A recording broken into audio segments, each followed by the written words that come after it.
Welcome, race fans, to tonight's event from Charlotte Motor Speedway, America's home for racing. That's where we're at tonight, the host of round number 11 for the Trinity Racing League. Its drivers get set to do battle here for 160 laps. That's what we have on deck out here tonight. Last week, we saw the dueling battles between Thomas Green and Vincent Sora at the road course of Sonoma. Tonight, we're back on an oval at Charlotte, USA. As usual, I'm joined up here in the booth by my friend and co-host for the evening, Chris Rose. Good evening, Chris. What's up, Tom? How you doing? Doing all right. Ready to see some good racing tonight. Yeah, absolutely. As the sun starts to set over here of Charlotte, we get set to go racing. And, you know, a couple of more races here, Chris, before we get to the playoffs. Tonight, we've got 3 races left. We've got Charlotte, Dover next week, and then the regular season finale ends at Talladega on April 12th. So some fun upcoming tracks here for these drivers as they hit their final minute or so of opening practice. Yeah, definitely great mention on that schedule coming up. It's some really fun tracks. So, like, we talked about it a little bit last week. It's probably gonna be a little bit of a lot of drivers trying to make their moves, you know, in the last few races of the season, just to get their points in, try to get as much points towards the playoffs as they can. So this race is probably going to be really tight and really close racing, as well as the rest of the races through the season. They absolutely will. Practice beginning to wind down here as we wait for the flag to fly over opening practice. Thomas Green, fastest in opening practice. Last week's winner at Sonoma. Can he go 2 in a row? Noah Steele, second on the board. Sam Garcia, the top 3. As they run 27 drivers, Justin Campbell, our final driver to enter into tonight's event, getting ready to make their 5-minute 2-lap qualifying here. And, well, we're going to see a little bit of a mix in qualifying, Chris, I do think. Every time we come to Charlotte Motor Speedway, I think there's a vast difference in groups, right? There's a group that likes to run that red and yellow line down through the corners, and then there's some drivers that like to avoid those bumps in 1 and 2 and run a little bit higher. So we'll see who elects to qualify where as some cars start to roll out of pit. Yeah, I've heard a lot of people say that the middle line of 1 and 2 here in 3 and 4 is really fast, even in qualifying. So it's going to be interesting to see if, yeah, like you were saying, if they run the bottom or run that line, or if they run the middle to maybe avoid those bumps a little bit. As usual, Dakota Moniz, one of the first drivers to roll out of pit road. He's in that familiar number 5 Chevy Camaro for Dakota Moniz. He's going to put the right sides up onto that blue and white line down there. That could result in a penalty. We'll see if he has to stop and come back down on pit road, but looks like he's going to continue his outlap here. Dakota Moniz makes his way down the backstretch for the first time into turn number 3. He's going to take the high side and try to carry all that momentum out of 4 till the green flag of his qualifying attempt. As he does, here's all that momentum. He comes right across the start finish as he's starting his hot lap here. Let's see how he enters turn 1. Seems like he does elect to run that bottom line. Just like you were saying, it's probably honestly going to be a little faster than that middle line that I mentioned, but yeah, it seems like he's just running that bottom line. He's going to try to plant the left side Goodyears on the painted line down there in 1 and 2, and does the same in 3 and 4. We wait for times to come across the board here. 5 minutes is what these drivers have. 27 drivers out on deck to do battle out here tonight. First time by Thomas Walter, Ryan Bird. Dakota Moniz is good enough for 3rd as they cross the start finish. Yeah, it looked like that was one of the quicker laps we were going to see so far. I mean, it's kind of early to say, honestly. There's only 7 people who qualified, but it seems like that's one of the quicker times in breaking that 30.1 time, getting him into the zeros. Might be a little faster than the rest of his competition. New provisional pole sitter belongs to Ali Fonseca, the winner at Martinsville a couple of weeks ago in that thrilling finish that we saw at the paperclip. Ali Fonseca goes to the top of the board with more to go with a 29.731, about 6/100ths better than second place Thomas Walter. Third place now belongs to Ryan Bird. Mark Labertone in the 42 with a provisional top 5 starting spot. We wait for more cars currently following. This is going to be Chris Stamper at the start-finish line. 2 laps done and away for Chris Stamper. Going to be good enough for 4th as more cars start to come in. Jumping on over to the Taco Bell machine. That's going to be Nolan.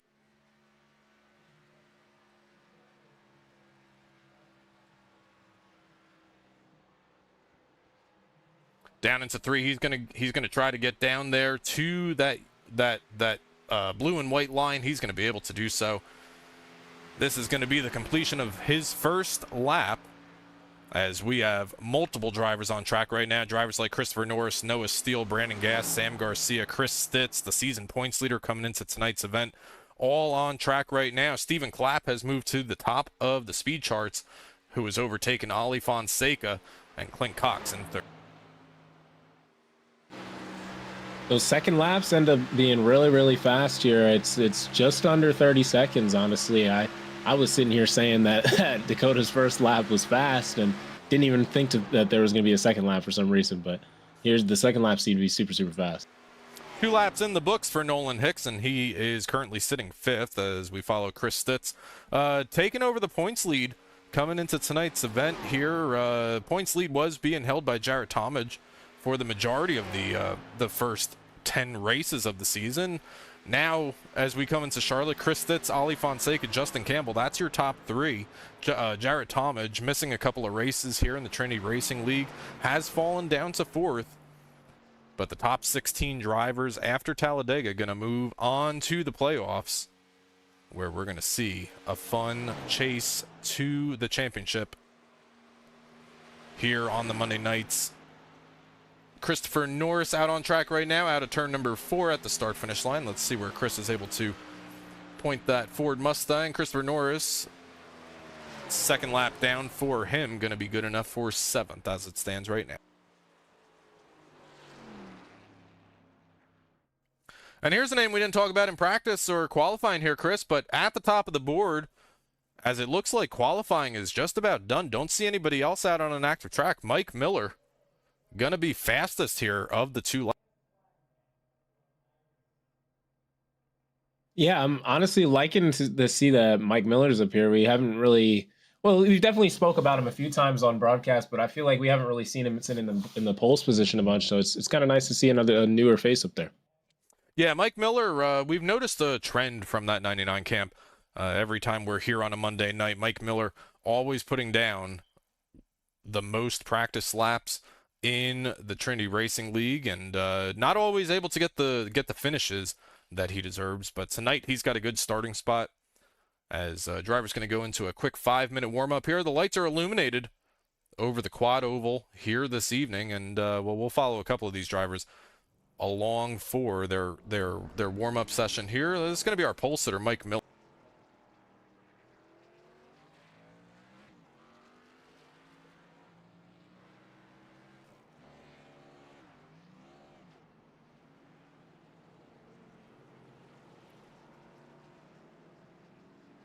Mike Miller, one of a couple of cars to roll out of pit road here in the 5-minute session that they do have. Ryan Bird also out on track, and well, we're going to come down here into turn number 3. He's going to try to get that car as warmed up as he possibly can. Chris, we come into these next couple of races. If you're on the bubble line, if you're a driver like Cody Reed, Sam Garcia, Thomas Green, you're taking a look at these next upcoming races. You've got tonight, obviously, at Charlotte Motor Speedway for 160 laps. Dover Motor Speedway, which is unforgiving, and then Talladega. You roll a 40-sided die there and see which number it lands on. These next couple of races here to decide the playoffs are going to be a challenge if you're on the bubble. Absolutely, yeah. Like I was saying before, I've touched on it a ton. Like, it's going to give drivers an opportunity to be either super aggressive or, honestly, honestly, just being super aggressive overall to just be able to get those points out, just to try to get either into the playoff or get a little bit higher into the playoffs. Yeah, and then once the playoffs begin, they've got a schedule unlike any other I've seen. We're going to be taking a trip over the pond. We're going to be going over to Motegi for the Oval, Kentucky Speedway. We're going to have a road course of Watkins Glen, Phoenix, and then finally we're going to settle a championship at Las Vegas Motor Speedway. So 5 races to decide the championship here for the Trinity Racing League here on a Monday night. We're going to be calling the action every single week from now until Las Vegas Motor Speedway. Thanks, everybody, once again for hanging out with us, as always, on a Monday night. Mike Miller, Thomas Walter, Stephen Clapp, the top 3 in warm-up here with Aaron Krawlick currently in.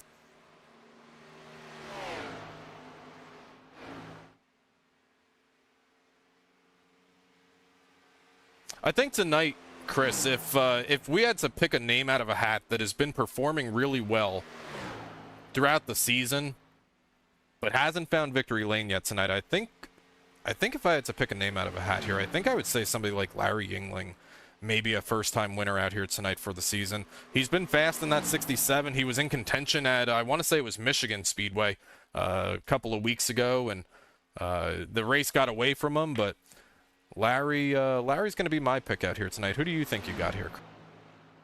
I mean, honestly, I'm looking at Mike Miller. He's still putting down the fastest laps here in warm up as well. He looked strong in qualifying. I'm really thinking Mike might have a really strong race here out tonight. Very well could be. We'll see how Mike manages the pole sitter position out here tonight.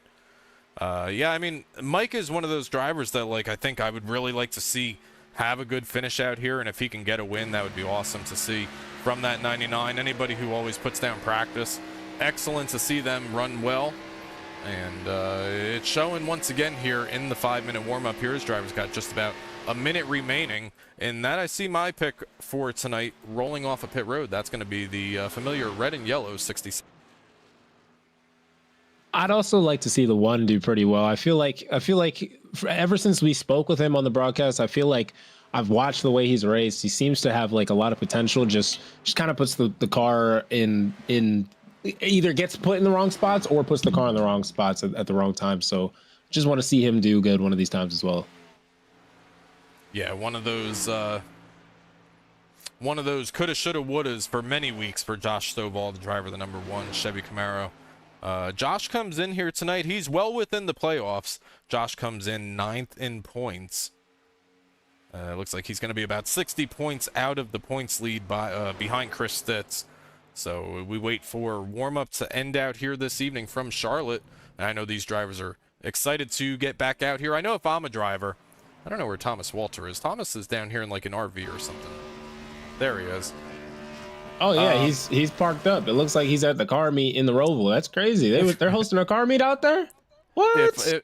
If I'm one of these drivers, I am very excited to get back to an oval and away from the road course of Sonoma last week. But warm up is complete, and we are getting set to bring up tonight's race here for 160 laps here for the Hit the Quad 240 in the Trinity Racing League.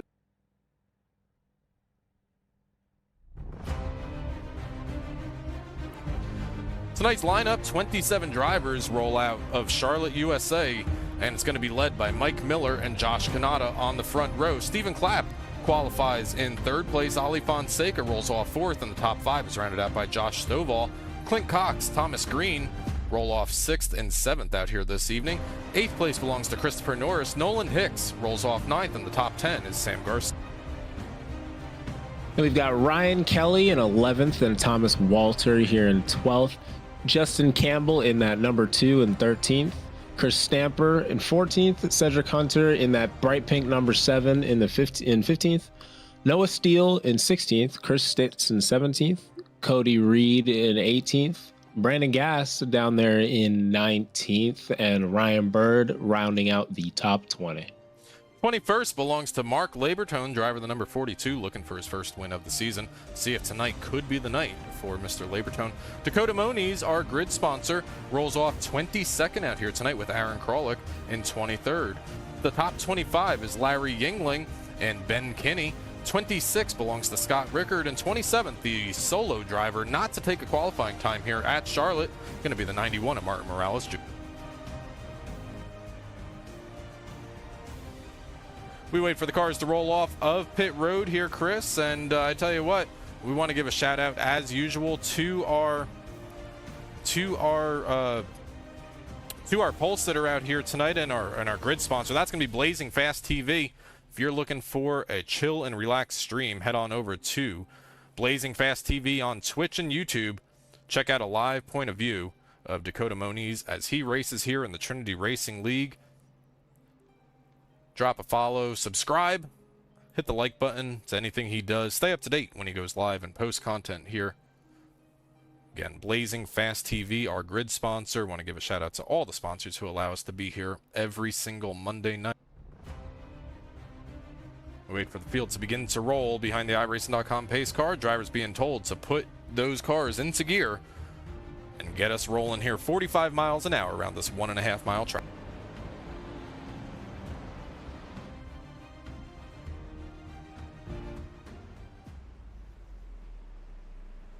Lights are out on the iRacing.com pace car. One formation lap here. That's what we're going to expect for the field of 27, led by Mike Miller and Josh Kanata on the front row. Last week, Josh Kanata was not able to be present at the road course of Sonoma.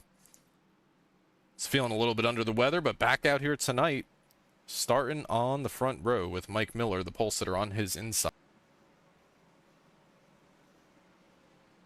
Might have had a little extra week to practice, you know, then practice a little bit of Charlotte line, see if he can get the tire going going well. So might be a good race for him. Yeah, I find it convenient that Josh missed. I'm going to give him a little bit of a hard time. I find it convenient that Josh missed Sonoma. I know if I was a driver, I would probably be wanting to miss Sonoma as well. But glad he's feeling glad he's feeling better. Pace car going to be beginning to make that left-hand turn down off of pit road. The field being led to the green flag here tonight for race number 11 of the Trinity Racing League, and it's going to be Mike Miller, Josh Kanata into the restart zone for the first time. Mike Miller going to see the green flag and going to bring us up through the gearboxes at the start-finish line underneath Barney the Flagman as we race down into turn number 1. You know, the most nerve-wracking part of the race is the first green flag. You know, you got to make sure you're doing everything right, not making any mistakes, not being too aggressive either off the beginning of the race. So it's definitely extremely nerve-wracking to begin with. Nobody really talks about that. It really is, as the field's going to come down here into turns 3 and 4, 2 and even 3 wide at points throughout this 1.5 mile track. First lap going to be led. It's going to be a drag race to the start finish line, but I do believe Mike Miller picks up a bonus point for leading lap number 1 of 160 out here tonight. Leaders side by side as they started tonight's race. Now Mike Miller able to take the first advantage out of turn number 2, lap number 2. As they work down the backstretch here, Mike Miller able to take a half a car length lead over Josh Kanata. The top 4 single file. It's Miller, Kanata, Fonseca, and Stovall as they enter into 3. They come out of 3 super fast. Oh, it looks like Josh tagged the wall a little bit, but it's all good. It seems like he's kept the momentum pretty well. Still has a sizable gap on Ollie, as Ollie may look to the inside here. Doesn't seem like it, but there's a double file battle going on behind there. There's going to be the 9 and the of Clapham and number 2 of Campbell. They're going to be racing side by side here down into the 3.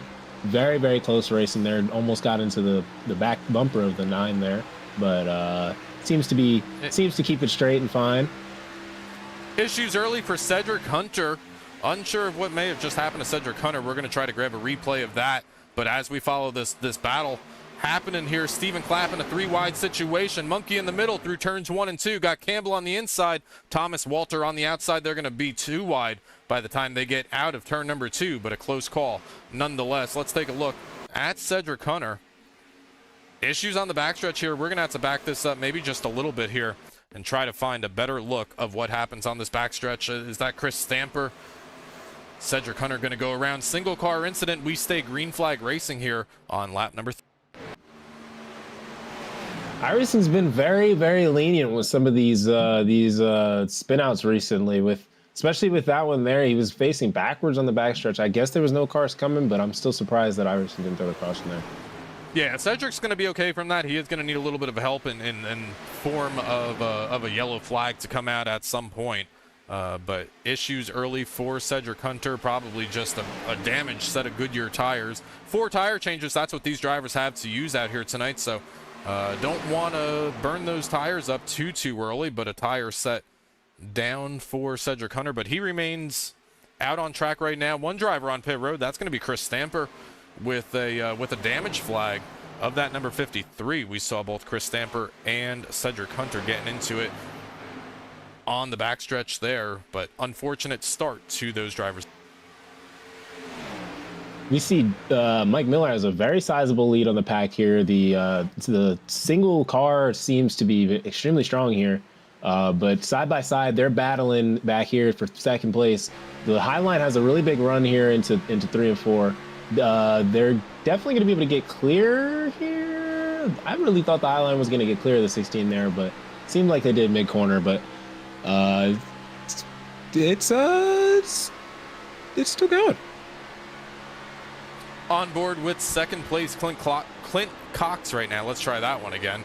Clint Cox in the 0-3. He's using the outside of turn number 1 here. And, well, we've seen a couple of different varying styles of driving out here tonight. Some drivers electing to use the inside, some drivers electing to use the middle, and drivers like Clint Cox using the outside lane all the way around this circuit here at Charlotte Motor Speedway. Chris, I think anytime we come to Charlotte, maybe even more pronounced than any other track that I can think of off the top of my head, the advantage of being the race leader at a place like Charlotte Motor Speedway really is tenfold, because the air is so important here, and it's so hard to make the passes with the multi-groove race. Absolutely. Like, Charlotte is one of the hardest tracks to like actually make the full pass on someone at. So having the lead gives you a really sizable gap and lets you either save the tires or just keep a extremely comfortable gap between you and the pack, because you don't have anybody to battle. You can just run your line. And so it's really, really comfortable being the first car in the pack here. Yeah, and you can see that as Mike Miller has been able to open up from the pole position out here tonight, just over a second lead between himself and second place Clint Cox, and Ali Fonseca currently running in third. Thomas Green in fourth. Josh Stovall. That's the top 5 as they run after 10 laps of competition out here tonight. The top, I guess we'll call it the top 15. It's going to be single file here,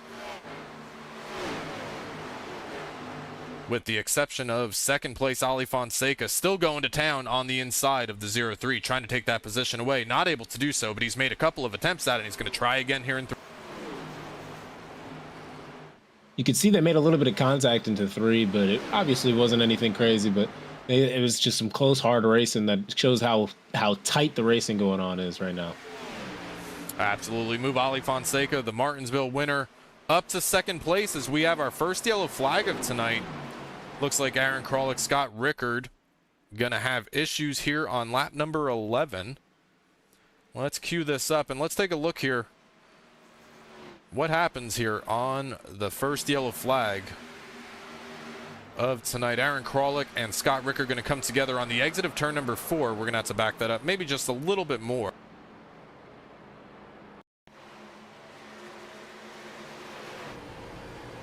On board with Scott Rickard, he's going to be underneath, on board with Aaron Kralik, he was underneath Scott Rickard on the outside lane there. Let's take another look here from Scott. Going to make contact with the 42 of Mark Labertone. Going to go for a lazy slide through the grass. No damage on that machine. Yeah, it just looked like one of those situations where the top line is coming down and the bottom line is coming back up, and it was just a really, really bad portion for those cars to actually make contact. So kind of just spun them both around, and I kind of know what it feels like to be in that position actually after last week.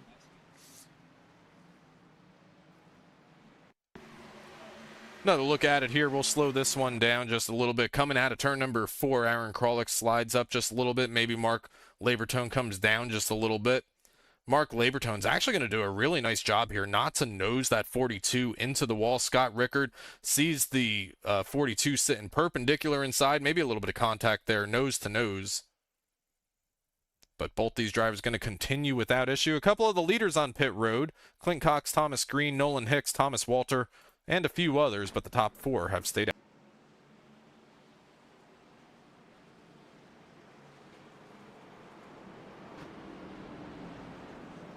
Unfortunately, it seems like Mark Labertone might have got the short end of the stick there with that contact, because that contact was straight onto his wheel well. So unfortunately, there might be a little bit of damage for that car here out tonight. But the car before that did get into him, I couldn't catch the number for him, unfortunately, but he should be fine. All right, Chris, so you just ran approximately 10 laps. Drivers currently working 13 under the first yellow flag of the evening. If you're a driver like Mike Miller, you just had a little bit of a 10-lap, what do we call it, dance rehearsal for these first 10 laps. How are you going to manage these next 25 laps here before we expect to see our first round of green flag pit stops. I would imagine probably around lap 40 if we're cutting this race into quarter. You know, I mean, honestly, if I'm Mike, I just want to get the same gap that I had just now, and I just keep that. Or honestly, alternatively, he goes to save the tires, because I say it every week, but the tires are super important here at Charlotte, especially in these O'Reilly cars. The car gets super tight. The cars, or the tires just fall off after a certain amount of laps. So super important to save the tires. So we're gonna see if he opts to do that, or if he opts to try to get a little bit of a gap here on the rest of the pack. While we're under caution here, Chris, let's do a quick little housekeeping here moment on Chris Stamper, driver involved in the incident with Cedric Hunter on lap number 3. He's been on pit road, for over 7 minutes. So Chris Stamper down here on pit road, multiple laps down, the only car not on the lead lap, and I do believe it's going to be night over for Mr. Stamper in that 53. Unfortunate start to the night here for the 53. Probably wanted to do a little bit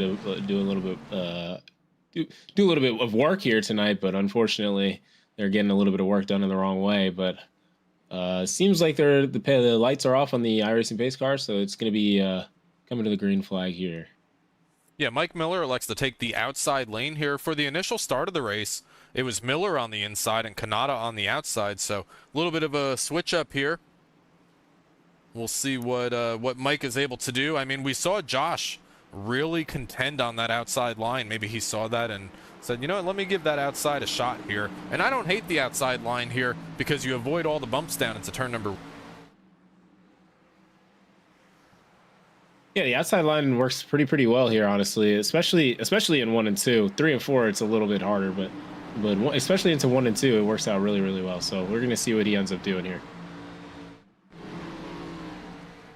Into the restart zone for the second time out here tonight. Field being led by Mike Miller, Ali Fonseca. They're going to come across the start-finish line as we see the green flag out once again here to begin lap number 16 of tonight's. And a quick yellow flag. Another quick yellow flag. Possibly more issues for Aaron Kralik on the restart here. This screams stack up on a restart, but we will take a look and try to find out here maybe what happens to Aaron Kralik. Yeah, you see the outside lane, Nolan Hicks going to get punted and goes around. Aaron Kralik's going to go around. Ryan Kelly in the 13 going to barely get through. Let's try to find out where this started here. Looked like it started up towards the 3 car on that. They seem to have a big checkup on the high line. I'm not sure what happened, but yeah, that's kind of what I'm thinking as well. But let's take a look here from the blimp. Actually, it may be Mark Labertone. Looked like Mark Labertone missed a gear. That's exactly what it looked like. All right, one more attempt at this. All right, so now coming into the restart zone, Mark Labertone just does not get going on the outside lane, and he's got Clint directly behind him. Thomas Green going to give a little bit of a nose to tail action right back there. Thomas Green going to go into the outside wall, as is some of these drivers back here. Nolan Hicks, Aaron Kralik's going to go for a ride around on the front stretch, but quick little yellow flag here for the second time this evening. Definitely a misshift for the outside line there. Unfortunate start to that restart there, and seemed like it caused a lot of damage to a lot of strong cars there.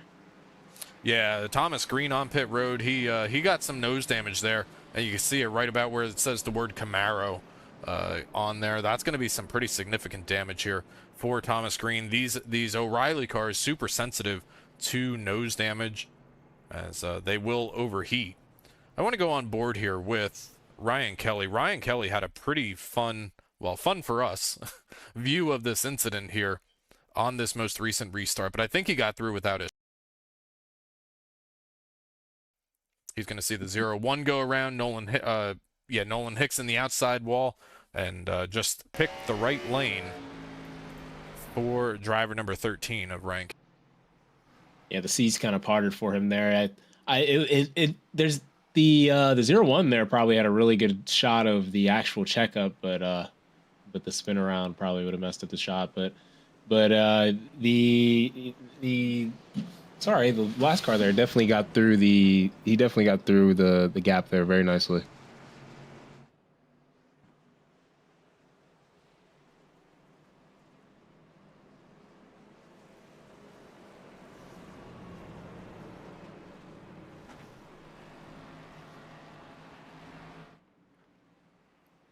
"17 laps into tonight's event, and we're gonna have 26 of the 27 starters on the lead lap out here. Chris Stamper, the one driver that is not on the lead lap. We get set. Drivers start to do their choose rule here. And Mike Miller, the leader of the first 16 laps, leader of all the laps out here tonight, going to be taking the outside once again. The front row looks similar. That's because we didn't get very far in the last restart. Mike Miller on the outside. Ali Fonseca going to be on the inside of row number 1. Josh Stovall, you kind of talked about him in practice here, Chris. Driver needing a good run out here tonight is Josh, and with the playoffs looming, this would hit the momentum in the right direction here, really at the right time, I should say, for Josh. Yeah, absolutely, and he's in a very good position to do that right here. He's on the inside line, might be able to get a little bit of an aggressive start here and maybe capitalize on some positions. Couple of cars towards the back of the field trying to find the correct place in line as the pace car is going to enter down into turn number 3. They're going to hit the 26 degrees of banking here at Charlotte, USA. Mike Miller has led all the laps out here tonight from the pole position. Josh Kanata, after starting second out here tonight, down a couple of spots early in the going. He's going to be on third row on the outside in that silver and white number 16 Toyota Supra. We'll see how this restart goes. Into the restart zone we go once again. Miller on the outside, Fonseca on the inside. Into the restart zone we go. Everybody's going to grab a gear and send them on their way. Drivers hit the loud pedal, and we immediately see Mike Miller drop down to the middle line to try to defend for the corner. He's going to elect to, I believe, the bottom line here. Oh, right to the middle. It's probably going to be that fast line that I was talking about. Try to get as much momentum on the exit of the corner as he can. Rides up to the top, able to block the run from the high line. See what he can do into 3 and 4. Miller able to protect the lead as he has done since the drop of the green flag out here tonight. But gonna lead another lap. 20 down in the books, about to begin lap number 21. New second place runner, that's gonna be Justin Campbell. He got around Ali Fonseca on the first lap of this most recent restart. A little bit of a cleaner restart here for the drivers of the Trinity Racing League. Now battle for the race lead. Campbell on the inside, Miller up on the outside. Which line is gonna prevail? We've seen Mike Miller defend from the outside early in the going out here tonight, and he's got another challenger. Now it's Justin Campbell on the inside. It looked like Justin Campbell had to gather it up a little bit coming out of 1 and 2, but he's able to keep the car under him out of 3 and 4 and take that race lead from Mike Miller.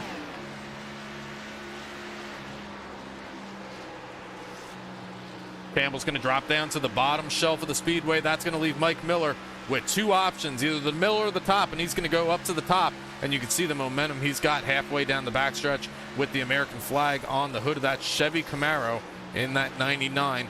Now, Chris, I had mentioned it before. Charlotte's an interesting track because I feel like the lead car always has such an advantage here with the clean air on the nose. We'll see if Justin is able to gap the leaders like Mike was able to do, or if Mike Miller, using that top shelf of the Speedway, is able to maintain his current distance to leader Justin Campbell. I'm honestly thinking that there might not be as much of a gap this time around, because it seems like the back of the pack behind Justin Campbell has gathered up a little, like pretty well. They're pretty single file and just being respectful to each other. So it might be just a lot of patience here coming from behind him, and I'm expecting there's not going to be as much of a gap because of that. Ali Fonseca is kind of staying with this group as well. 4th place belongs to Josh Stovall. Josh Kanata currently rounds out the top 5 as they run right now. Ali Fonseca may be taking a look to the inside of 2nd place Mike Miller into turn number 3. And we're going to see another battle here. Now Justin Campbell's going to move up to the top side and try to protect that race lead. Put 2nd place to Fonseca. You got to wonder if it's either the dirty air or maybe Mike Miller used up a bit of his tires more in the beginning of that race to keep that gap, because he seems to be falling back a little bit through the pack here now. Yeah, Justin Campbell has not really been able to pull away from the race lead. Actually, Ali Fonseca staying right with him up here. Now Clint Cox going to make his way around former race leader Mike Miller as well as they come across the start-finish line. Clint Cox has moved up into second place.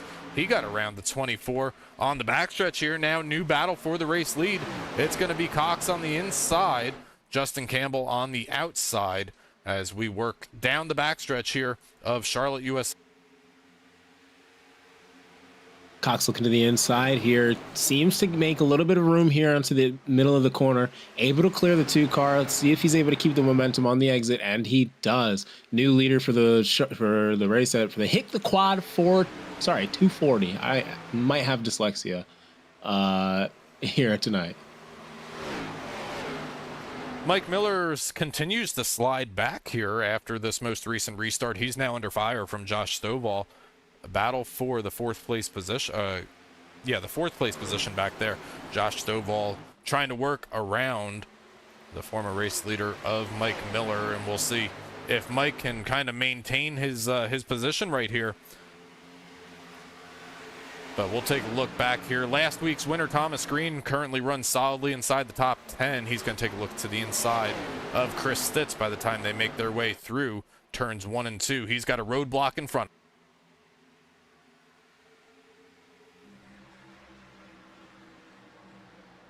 Still able to make it through that roadblock there. Sends it on the inside of the 1 car. See if he's able to keep it on the exit here, and he does. Yeah, this little battle. I don't think these drivers are going to be going away anytime soon. You take a look at the battles happening right here, and this is all for second place. Justin Campbell is right within camera shot of this. Ali Fonseca directly behind, maybe taking a look to the inside here. Chris Stitz, Mike Miller getting put under pressure from last week's winner Thomas Green, Josh Stovall in this mix as well. You've got 3, 4, 5, 6, 7 cars all within camera shot here as we exit turn number 4. And this is allowing the same thing that happened to Mike Miller in the opening laps to allow Clint Cox to step away with the race lead. Absolutely, and this is the battling that we were talking about before that they weren't really doing at the beginning of this restart. Here we see some battling, and yeah, it gives Clint Cox that massive, massive gap that he has now. These drivers got to be so precise when you're running this close. It's so very difficult to do and not to make contact with the outside wall or the car on your outside. Got to be so easy on the throttle. We're riding on board here with Thomas Green down into 1. He's going to try to make a pass on Justin Campbell. And he's going to almost have an opportunity to slide up on the backstretch, but Campbell's still going to have the momentum there. He's going to have a little bit of daylight here behind Justin Campbell if he wants to slot into the 5th place running position, but he's not content running there. He wants 4th place away from Campbell. That 3 cars being real aggressive right now, trying to get a lot of spots here, maybe looking for some playoff points here. And he's going to see, he seems to make it around the 2 car here, looking to get to the inside of the 24. Green now on the inside of Fonseca as they come down the backstretch, but Fonseca's got the help in the rearview mirror from Justin Campbell. Josh Stovall lurking in the distance, as is Mike Miller. Mike Miller led the opening, we'll call it about 20 laps out here tonight, led the opening 20 laps for Mike Miller, has fallen down to 7. Josh Kanata, who started on the outside of the front row, currently runs in 8th. Name just made it up to the top 10 for the first time this evening. Going to be a pair of drivers, going to be Brandon Gass, made his way to 9th, and Cody Reed, who just overtook Christopher Norton. Yeah, Brandon Gass seems to be making his way up. You got to wonder if he's saving it a little better than the rest of the cars in the field, but he seems to be making his way up, climbed all the way up to 8th now. And back to the front of the pack, though, here. Seems like Chris Stitz is having the same thing that Clint Cox was happening, to where there's just a big gap forming between the battles here, but it seems to have settled down a little bit behind 3rd place now. So 4th place, actually. Right on board here with Ryan Kelly. Ryan Kelly, couple of drivers here have elected to come down onto pit road, and I guess we probably overlooked this while we were going through the replays here. A couple of drivers did come down onto pit road through that most recent yellow flag. Clint Cox, Chris Stitz, Thomas Green, the top three. Probably no coincidence there, but drivers like Brandon Gass, Ryan Kelly that we're on board here with also came down. They came down. They're going to have 4 tire changes out here tonight, Chris. I like the tires. I like the track position.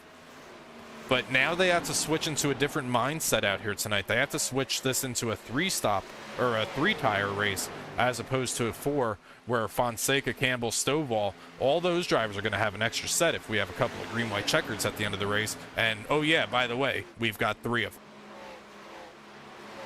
Yeah, honestly, you got to think that they're maybe trying to be a little bit aggressive here, gain some spots, and then just try to keep that track position under them. Honestly, that might be the case for those drivers with who pitted very early. Well, it kind of boxes you in if that's what you're going to do, but it also puts you in a bad spot here. Let's say that we run green here to around a green flag pit stops. It's going to put them in a pretty bad spot because they're going to have to run an additional, in order for this to kind of even out for them, they're going to have to run an additional 15 or so laps to kind of get back on the same strategy as drivers that didn't stop, like Fonseca and Campbell. Yeah, that is very true, actually. The 15-lap difference here is honestly a huge difference at Charlotte. So it is honestly a good point to bring up.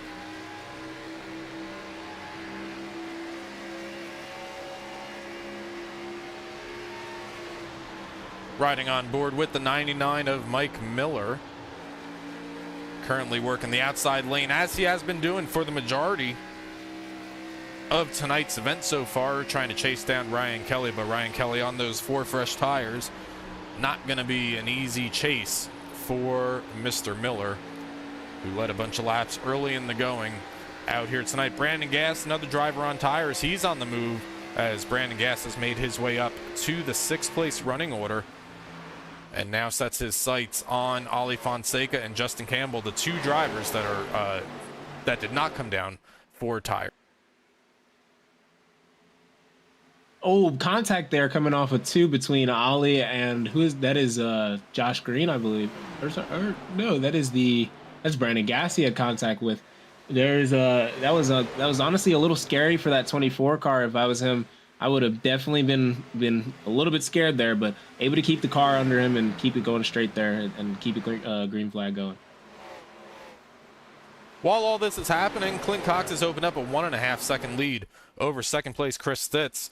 Clint Cox, Chris Stitz, Thomas Green, and Brandon Gass, now your top 4 drivers, all drivers on fresh tires. Ryan Kelly currently runs back in 7th. He's going to be the next driver on fresh tires as well, and then you got to go all the way back to the 12th place running position before you find Noah Steele, Aaron Krolick, Larry Yingling, and more drivers on tires as well. But Justin Campbell currently rounds out the top 5 as they run right now. The last driver, maybe the highest driver, is that how you say it? The highest driver who has not come down onto pit road. And seeing how far these other drivers have fallen, I mean, I think Justin's doing a pretty okay job here of managing those 15, 17 lap older tires for him.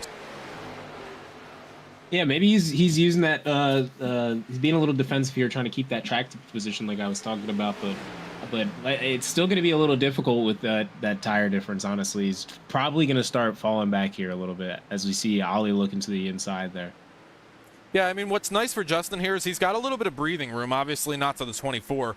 But he's got a little bit of breathing room before he finds the next group that's going to be coming on tires. That's going to be Noah Steele, who's now made his way up into 11th place. He's currently chasing down Josh Kanata, trying to take a 10th place spot away for Noah Steele in that 8. And I mean, then you go back all the way back to 12th place with Aaron Krolick, 14th with Larry Yingling, Stephen Clapp in 15th. So some of these drivers having the opportunity here to kind of race around drivers that are currently on their strategy, and that'll allow him to kind of reset here. And by the time, and what he's kind of hoping for, I would imagine, is by the time Noah Steele, Aaron Krolick, Larry Yingling make their way through the traffic, they've kind of burned up the good years getting.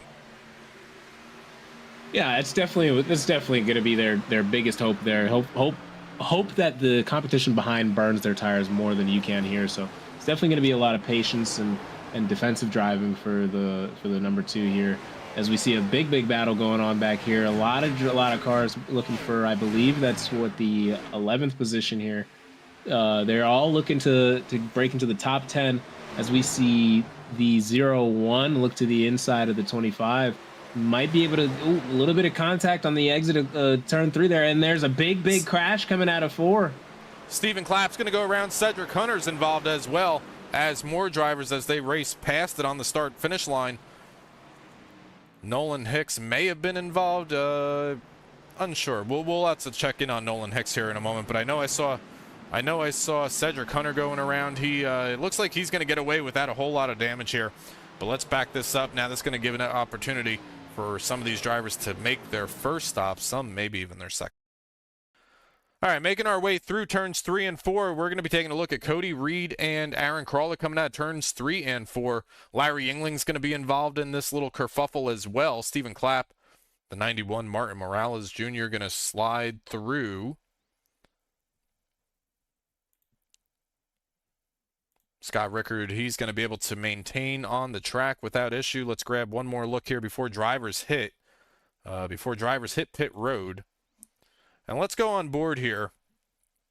Let's go on board here with Stephen Clapp, because he's going to have a pretty good look at it here. He's on the inside of Larry Yingling, and contact between the 0-1 and the 25 on the exit of corner number 4. That's going to send the 67 kind of down into him, and he's just kind of in the wrong spot, wrong time here, Chris. Yeah, look like big damage for, what I'd assume is big damage for the 25 and the 9 coming off that corner. It's unfortunate place to get into some trouble there.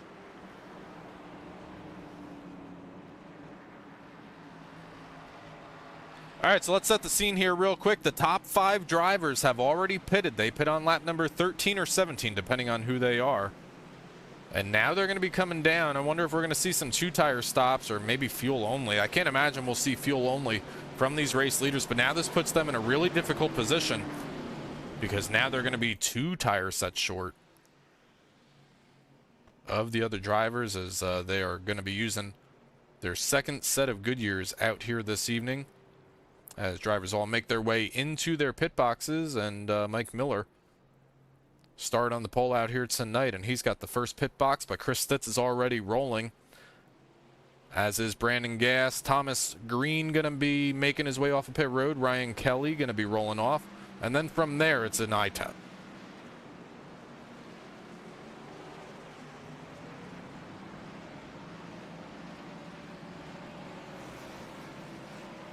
Don't see any 2-tire stops up and down pit road. Everybody was about 14, 15 seconds in the box. So that tells me that drivers like Chris Stitz, Thomas Green, Brandon Gass just used their second set of Goodyears out here this evening, as we are currently working lap number 46 of the Hit the Quad 240 at Charlotte, USA.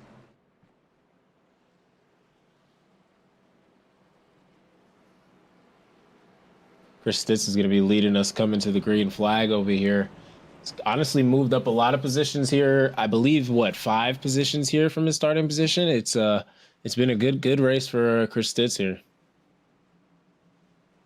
Well, we're under caution here for the 3rd time out here tonight, Chris. Want to highlight these drivers. So on the timing tower, you've got a couple of drivers with highlights next to their name. Ali Fonseca, Scott Rickard, highlighted yellow on the timing tower. Those are the drivers that advanced from Sonoma Raceway last week, and they're going to continue on again here tonight.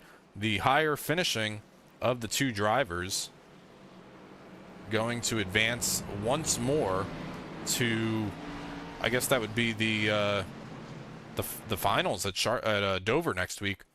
But you got Ali Fonseca, Scott Rickard going up against each other, and then I am looking for, I wrote it down here, Cody Reed, Sam Garcia. That's our other pairing here. It's not Dakota and Ryan Kelly? You would be right.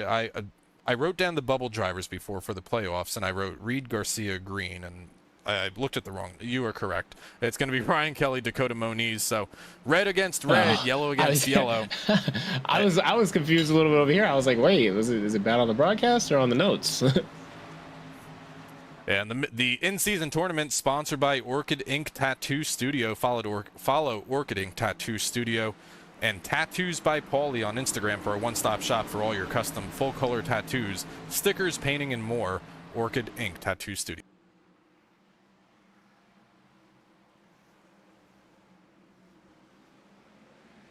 Green flag's going to be back out. Front row this time. It's going to be belonging to Thomas Green. Chris Stutz. Chris Stutz elects to take the outside lane, and he's going to hit the power down by the time we get into turn number 1. He's going to have the lead. Battle is going to be for second place. Green now under fire from Ryan Kelly, but Thomas Green's going to be able to slide up to the outside with a big run down the backstretch. We may be 3 wide here in a moment. Ryan Kelly thinks better of it going down into 3. Yeah, you could tell Ryan Kelly, was definitely looking to the inside, or wanted to look to the inside of the 17 there. Just absolutely gave it up at the last moment. Wanted to keep the car clean. Wanted to keep, honestly, keep everybody safe there. Yeah, he had the opportunity to do so, but working lap number 50, we are barely a quarter of the way through tonight's event. Probably the right decision there to back out of the throttle just a little bit, let the leaders race around you. But now he's going to pay the price here a little bit, as he's going to lose a couple of spots here between Justin Campbell and Chris Stutz. Currently finds himself back in the 4th place position with Thomas Green, last week's winner at Sonoma, trying to go back-to-back. Would be the first back-to-back winner here that we've seen on the Cyber Thunder Broadcast Network out of the Trinity Racing League. So trying to do something nobody else has done this season so far, but the top 10 or so have single filed out here on the opening laps of this most recent restart. And as I say that, Chris Stutz going to take a look to the inside of Campbell. They were so very close there out of 4. It was so close to contact, but they're going to be still side by side going into 1 and 2. See if there's going to be, if the 2 is going to squeeze the 17 down here. Tries to get down close to him. Doesn't seem like he can get the car down there, but able to keep the momentum off of 2 and clear the 17. Yeah, second place still being held by Campbell as they run through the south end of the Speedway. Now Chris Stutz runs a little bit higher there, maybe looking for some air, maybe looking for some momentum to try to make his way back up. Now we'll see here, Chris. Both leaders we've had we've had a couple of different leaders, but both of the main leaders out here tonight, Mike Miller and Clint Cox, we've seen those drivers step away with the race lead. We'll see if Thomas Green is able to do the same thing here in the early goings of this next run. Drivers last pitted on lap number 46. I would imagine that's going to bring them somewhere in the range of, where's my notes? I had them written down. Probably somewhere in the range of about 85 or 90 here of what they should be able to make if we do run to the green flag side.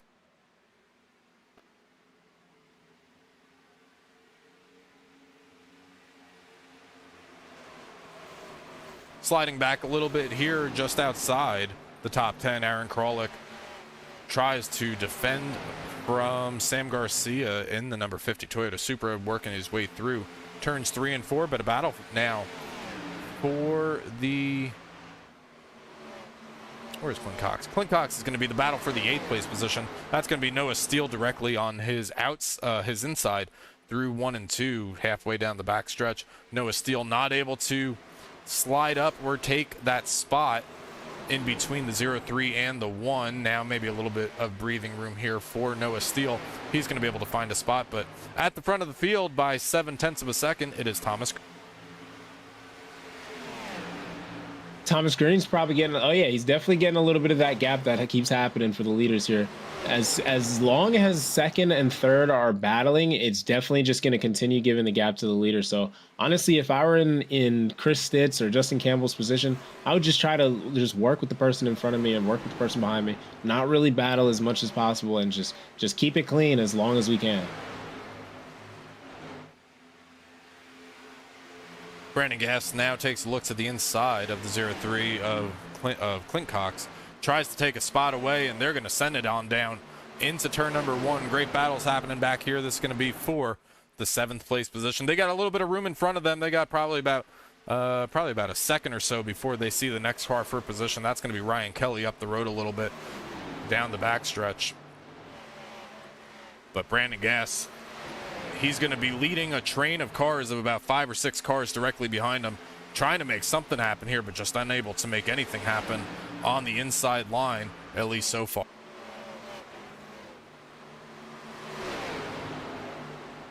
It's interesting you seeing a lot of people electing to run the top of the track here. I guess it's helping the car rotate a little bit more after, like, throughout the run, because it's probably burning the rear rights a little more than the rear fronts up there. So hopefully, drivers are probably hoping to get a little bit more rotation out of the car up there.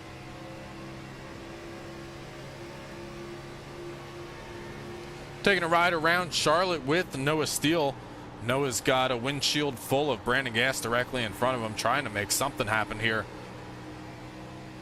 And this is so frustrating here, Chris, because I guess you're given the opportunity to maybe think about a 3-wide situation, but I mean, we're not even halfway through tonight's race. It's a difficult spot to be in here, where maybe the 2 drivers in front of you may be holding you up just a little bit, but you're just kind of along for the ride until one of those lanes starts to go.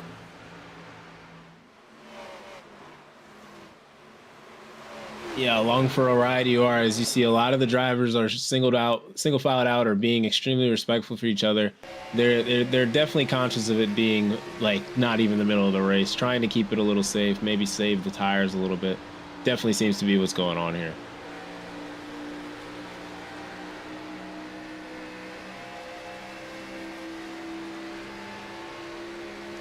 On board with Aaron Kralik as he continues to chase the 03, who's got a little bit of rear damage on the rear of that Ford Mustang. We may get a good shot of it here down the backstretch, but got some rear damage on the former race leader, Clint Cox, down the backstretch here. But the splitter looks okay on that 03, so I'm not too worried about it, but probably making the 03 a little bit looser than maybe what he is comfortable with. Oh yeah, absolutely. A little bit of rear end damage like that it's not a race killer, but it's definitely an uncomfortable feeling through the corners. You're gonna have to put a little bit less throttle into the car, ease it out the corner a little bit more, so the back end doesn't get out from under you. So it is definitely a little bit of a hindrance to your race. Noah Steele's going to step out and take a look to the inside of the 03 of Clint Cox, and he's going to be able to make that pass. He's trying to drag Aaron Kralik through. Clint Cox says, somebody cut me a break here up on the outside. He's going to be able to find a spot, find daylight down here in front of Kralik as they come across the start-finish line. They're going to begin the lap number 63, but he's going to jump right back up to the top shelf of the Speedway once again and use that momentum on the corner exit here, and he's going to have the run down the backstretch with the nose ahead of Kralik into 3. Kralik's still able to hold that inside line from him, but the 03 is definitely electing for that top line, trying to get a little bit more rotation out of the car. But they're going to be side by side here, coming past the start finish line into turn 1.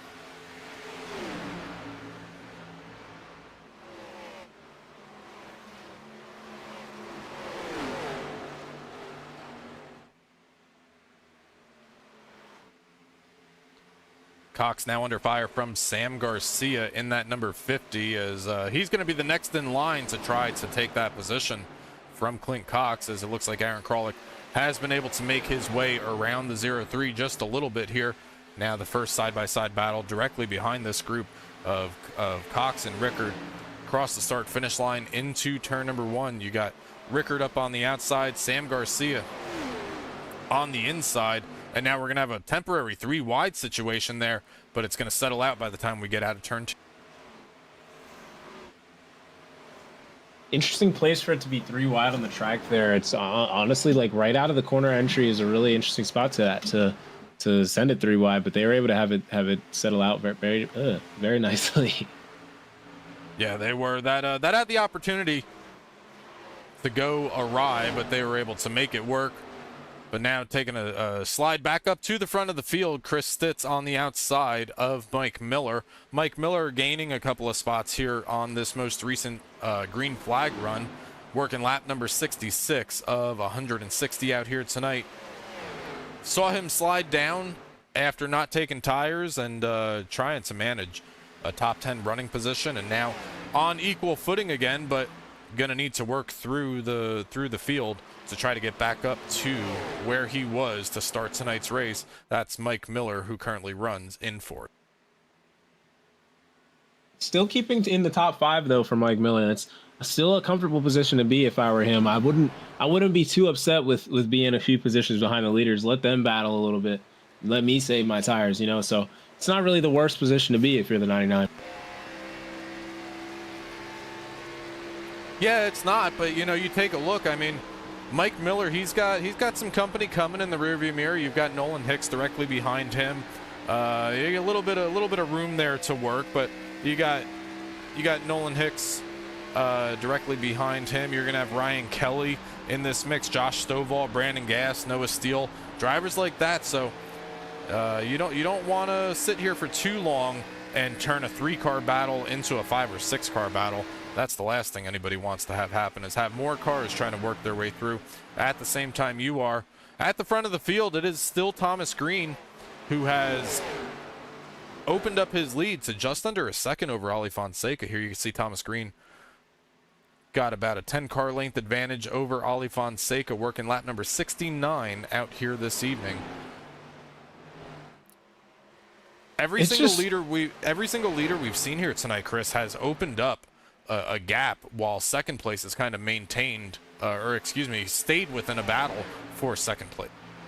I was literally just about to say, it's so interesting how every single time we're seeing the leader up front, he's opening up that gap, and I said before that it might be the battling, but it's funny I say this at this point, that we're not really seeing as much battling as Chris Stitz sends it to the inside of Mike Miller there, but we haven't really seen a ton of battling behind the 3-car for like second, third, or fourth, and it's still interesting that the gap is still formed and been maintained. So it's really interesting how this track is running now.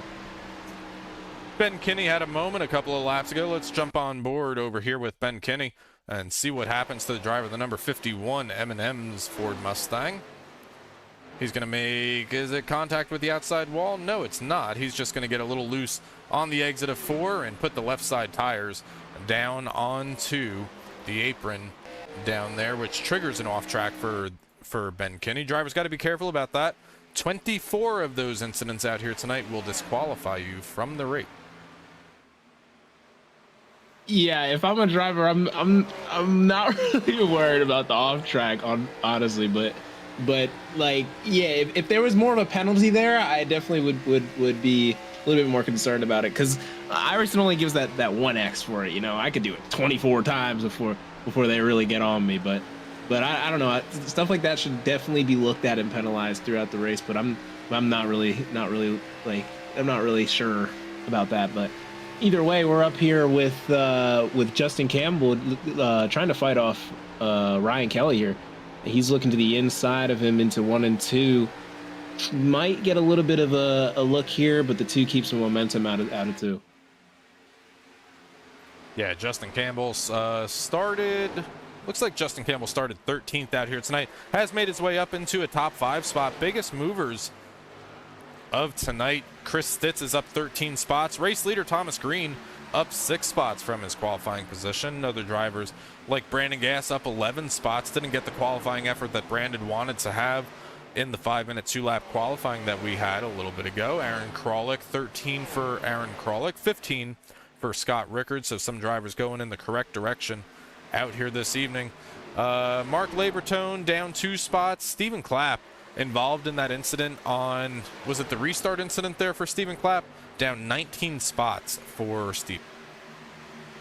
Yeah, I do believe he was involved in that restart incident, and you know, you got to wonder if there's just a lot of damage on that right front, and it's really not helping that car turn. So it's probably just a bad night for him out here. This battle for the race lead is going to start to heat up here, Chris. The match has been struck against the box, and we're starting to see a little bit of smoke here between the top 3. Mike Miller, Ali Fonseca, and Thomas Green. They've all now closed within a half a second of each other, which is really the first time we've seen these drivers come through and been able to close the gap on one of these green flag runs out here tonight. So all top 3 drivers within a half second of each other. 4th place belongs to Chris Stitz, just over a second back, and top 5 is rounded out by Campbell as they. You know, I really think Mike Miller was doing just that, just being patient and trying to work as much as he can with the car in front of him and not waste as much tire as the rest of the pack. And it seems to be helping them. They're able to close that gap up really fast, especially because they're a 2-car pack as opposed to 1, and they're both being real respectful for each other, not really racing for second place. So they're gonna have that gap closed up real fast to that 3-car. Ollie might even be able to close the gap like around the start finish line here. I thought he was going to make a look into 3 and 4, but both of these drivers, both Ollie Fonseca and Mike Miller, have been a 10th faster than the race leader of Thomas Green the last time by. Let's see what the times look like as they click across. For lap number 77, half a tenth for Fonseca, a tenth and a half for Mike Miller. So this battle going to be coming up here quickly, and for the first time tonight we're going to have lap traffic. That's going to be the driver, the number 25, Cody Reed, directly in front of these drivers. See how these drivers make their way through lap traffic for the first time, but Fonseca is going to be there, and Mike Miller, oh yeah, let's never count out that 99 here tonight. Ollie is going to be on the inside, but Mike Miller has a big run off the corner from running the high line here. He's going to have the preferred line on the inside here. Ollie's still able to hold that middle line. Thought that Mike Miller was going to be able to get to that bottom, but Ollie was able to hold the middle line, but Thomas Green was able to send it off the top of there and got very close to Ollie there. So got to wonder what's going to happen here in these next few laps between the top 3. And these drivers know that there's a bonus point on the line, so the leader of the next time by, it's going to be our halfway bonus point, and that is, of course, sponsored by Apex 50. That's our halfway bonus sponsor. If you're looking for fun and relatable sim racing content, SG_Racing has you covered. Check out Sam Garcia's Apex 50 on YouTube, the TikToks, the Instagram, and the Twitch. Apex 50, as these drivers battling for that Apex 50 bonus point here for the halfway marker of the race. Fonseca sends it down into 3, and he's going to be door bumper clear by the time he comes off of 4. You know, Ollie's really, really good at closing that gap on corner entrance. I'm noticing that most of the times where he's getting into really close battles with drivers, he closes the gap very, very close to their door on corner entrance, and he's able to get that turn in for the corner while still having an advantage in, and it's really, really helping him move forward in the pack, as there's a little bit of trouble behind. Miller has a moment on the backstretch off the nose of Chris Stitz. Everybody keeps it pointed in the right direction, but a moment nonetheless. Now it's a top 4, maybe top 5 battle here for these drivers as they make their way out of turn number 4. Chris Stitz on the move. Drivers saying, hey, I'm not happy with you, as they make a little bit more contact on the exit of 4. Now Mike Miller on the chasing end of that stick. Ollie Fonseca has been able to be clear of the former race leader Thomas Green. Fonseca looks to lead a couple of more laps as he's got Thomas Green still sticking right with.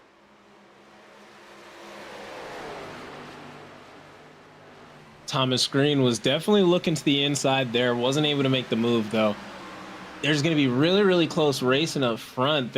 All 3 cars in the top 3 are within about 0.1 seconds of each other, so there's really, really close racing happening here, and Ollie's able to get a great corner here, and we're gonna see what happens here into 3 and 4. Thomas Green was so went on board with Thomas Green. He was so close to that outside wall. If I was in the passenger seat, I would be a little nervous. Last time he was through 1 and 2. That time by, he's going to drop down and try to pick up a little bit of the draft from the 17 of Chris Stitz into turn number 1 this time. Now it's a role reversal. Stitz on the outside, Ryan Kelly on the outside, Mike Miller on the outside. Justin Campbell has made this a 6-car race for the race. 6 of those cars all in eye shot going into 3 and 4. Let's see what happens. And at the exit, doesn't seem like anyone's really making the move except Thomas here, and he is able to make the move off the 99. Thought there was going to be a little bit more of a battle in there into that corner, especially with the lap car coming up, but seems like it's going to be all into 1 and 2 here. They make their way around the 67 of Larry Yingling out here this evening. Larry's going to go his first lap down out here tonight, so currently the free pass car if we were to get a caution right at this very moment for driver number 67. The next car up the road, about 8 seconds up the road before they find Stephen Clark.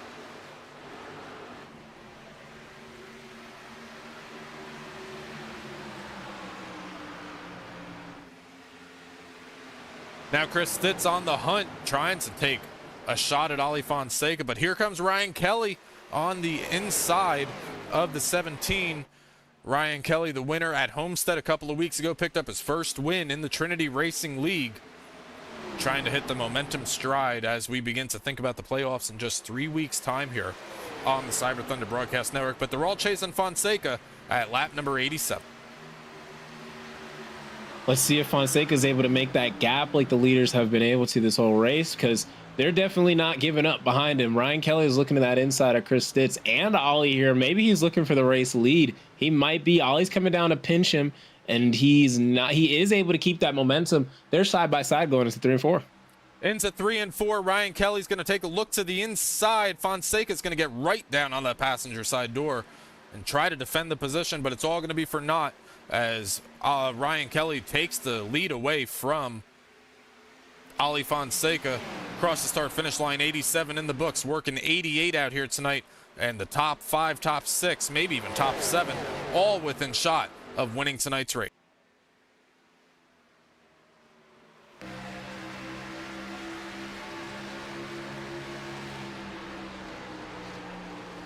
Close battles going into 3 and 4 here as Chris Stitz is on the inside of both of these cars. Justin Campbell as well as Ali Fonseca coming out of 4. Very, very close. Tight racing coming off of 4. Justin Campbell's going to have a big run getting past Chris Stitz, though. Into 1, still looking on the back end of Ali Fonseca. Wants to get that position, tries to get that run off the high line. Seems like he's able to get a little bit of a run, and he's looking straight at that rear bumper now. Might be clear of Chris Stitz. Definitely clear of Chris Stitz. Chris Stitz is falling down the ticker tower. Yeah, he absolutely has. He's still maybe got a nose there, but it's going to be short-lived as Justin Campbell going to be clear of the number 17 now. Thomas Green has made his way back up into 4th, and now he's going to set his sights on the 3rd-place runner. That's going to be Justin Campbell. At the front of the field, it is Ryan Kelly by about 0.7 of a second here, working lap number 90 of 160 out here tonight at Charlotte Motor Speedway. Chris Stitz now down onto the inside, going to slide back up on the entry into 3 and chase Thomas Green one more corner. You know, honestly, if the back end doesn't get that memo, there's just going to be that bigger gap that keeps forming, you know, and second place just needs to understand. Sorry, 3rd place just needs to understand that 2nd place is just going to hold it and they can all work together and get up to the leader. But doesn't seem like anybody's getting that memo here. Everybody wants to race. Well, we're coming up to a round of green flag pit stops here. Drivers last pitted on lap number 46 underneath what was the most recent yellow flag back when we had the 3rd yellow of tonight. So we're working about 45 laps here in a couple of laps, and I gotta think that drivers are starting to see the edge of their fuel window here. If I'm one of these drivers, there's an advantage to coming down as the lead car onto pit road, even if you're not the leader, right? But if you're Justin Campbell, like if you're Ali Fonseca and you have to follow Justin Campbell onto pit road and Campbell gets a slow entry or he has a bad entry and you have to check up for him, that's why, I mean, I think that's why we're seeing all these drivers really battle to be the lead car in the second group. Yeah, I guess, yeah, there's getting as much of a defense on that track position as they can going into these green flag pit stops is definitely going to be what's going on here. But there's that gap formed about 1.2 seconds now between Ryan Kelly and Justin Campbell here going into 3 and 4 here at the hit the quad 240. The top 3 have kind of single filed out just a little bit. First side-by-side battle is between Chris Stitz and Brandon Gass down on the inside. Brandon Gass has been up and down all night, currently on the upward swing, up 14 spots from his qualifying. Back in I guess that would be 19th for Brandon out here this evening. Noah Steele has made his way up inside this battle, and now, I mean, this is the entire top 10 here in one camera shot here, Chris, through 3 and 4, as drivers start to make a little bit of contact there. The tires starting to give up on some of these cars and some contact being made with the outside wall, but we keep them all pointed in the right direction. Yeah, and this is just what Justin and Ryan want to see in their rearview mirror. You know, it's giving them an opportunity to get away from the pack as we see a 3 wide situation happen here. Driver's able to get it settled out, but it's still going to be 2x2. Brandon Gass is looking on the inside of Ali Fonseca here, and a big run from the 86 on the outside, I believe, in from tires there, and able to get around the whole pack there. Yeah, that was quite the send there from Nolan Hicks, as Nolan Hicks has already come down onto pit road, not having the night that Nolan Hicks wants to have, but on about 45 lap better tires for that 86, and I mean, you see the speed difference right there. But now the top 10 all on top of each other here as we approach lap number 100 out here tonight, and drivers got to start to be thinking about their round of green flag pit stops, and you want to position yourself not to put yourself in a bad spot and not to get run over on the entry. Yeah, if I'm one of these drivers here, I'm just trying to be patient. You know, I'm trying to keep my position, but also stay in line with the inside line, and just honestly, well, not the inside line, just single filed with the pack, because I just need to know to be able to get into pit lanes as cleanly as possible and just get back out there and run my laps. And oh, by the way, Chris, while this is all happening, Ryan Kelly has opened up almost a 2-second lead over that mess of cars back fighting for second. So Ryan Kelly loves to see it. Got his first win a couple of weeks ago here in the Trinity Racing League, and now going to be 62 laps away from what may be his second win here in the Trinity Racing League. As coming into this round of green flag pit stops here, if I'm Ryan Kelly, I like the position I'm in, but you got to be careful not to get undermined too much by those drivers back there who may stop a lap or two before. Yeah, and if not a lap or two before, a lap or two after, and it might offset things just enough to where they could have the advantage. So you just got to make sure that you're able to stay on schedule with your pit stop and keep to the pit strategy for the race. I'm always a driver that as soon as the math tells me I can make the race on fuel, I'm coming down. I'm going to be the first one on pit road every single time. And it's won me some races and it's lost me a few races that way, but that's the balance that these drivers have to make. But drivers on pit road, Justin Campbell's going to come on pit road as we begin lap 100. Yeah, I believe he's going to be the only car down on pit road this time. He's going to probably start the flow of cars here, and I mean other than the cars behind in the back of the pack, but they're probably going to start the flow from the front of the pack here. Might see a lot of more takers coming down in these next few laps. I would imagine so. And as we cross lap number 100, I should say, want to give a shout out to the title sponsor here in the Trinity Racing League, and that is Larry Arts Production, the title sponsor of the Monday Nights. It's a comedy variety YouTube channel with content ranging from stop motion videos, vlogs, live streams, and more. Check out all the insanity that Larry produces on YouTube today at Larry Arts Productions. Again, big shout out, big thank you to all the sponsors here who allow us to be here on a Monday night to call these great shots from the Trinity Racing. Ali Fonseca, speaking of Larry, Ali Fonseca on pit road.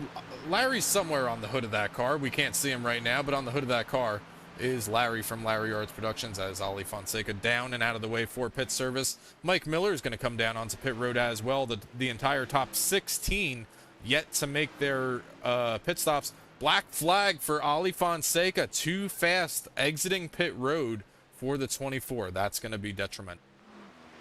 Yeah, that's a heartbreaker right there. If I'm the 24, if I get a black flag at this point in the race, I'm so upset, especially with how well he was running. So that's some very unfortunate in 24. We'll see how it works out though after the pit cycles through. It's not an end of longest line. I'm not sure what it is. It's probably a drive-through for too fast exiting for Ali Fonseca. Don't see anybody else with pit road speeding penalties, as the race leader Ryan Kelly going to come down onto pit road here. See if he drags anybody directly behind him. Brandon Gass going to stay out. Looks like the next taker going to be Josh Stovall directly behind. Very surprised that Ryan Kelly did not get a speeding there on entry. He came in extremely hot, but I guess he's just got the breaking point down, and that's really impressive. All right, so that's going to pass the race lead over to Brandon Gass here. Drivers hitting pit road on or around lap number 100. Oh, boy. We have a yellow flag out here tonight, Chris. Yeah, that's definitely going to hurt a few drivers here tonight, but also help a few drivers, you know.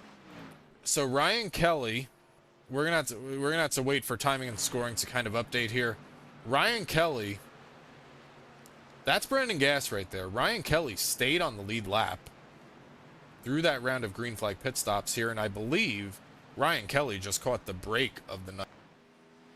Yeah, he definitely caught the biggest break here tonight. He's going to be on the best tires and still on the lead lap here. He's going to have a great shot to get back in the front. Yeah, I mean, all these drivers he's gonna drive around. He's gonna be at the tail end of the drivers that did not yet pit, currently in 12th, and he's gonna inherit the race lead by the time these cars come around. Justin Campbell, let's see where Justin Campbell is. I believe Justin's gonna be okay. Justin may be the free pass here. Cedric Hunter. Yeah, I believe Justin is the lucky dog here. Yeah, Cedric Hunter currently runs third, so Justin Campbell gonna get the free pass here. But a yellow flag in the middle of green flag pit stops here. I saw Ben Kinney sitting on sideways on the exit of pit road here. Let's jump on over here real quick before drivers hit pit road and try to find out what happens to Ben. He's gonna hit those bumps down there, and that 51's just gonna go around and send that 51 for a ride. Let's take one more look here with driver number 51 on the exit of pit road. You know, it looks really weird. It looks to be the result of some damage too, or maybe like a loose lug or something like that. Maybe the picker didn't tighten the wheel down, but I don't know. There seem to be just big issues for him coming out of pit road.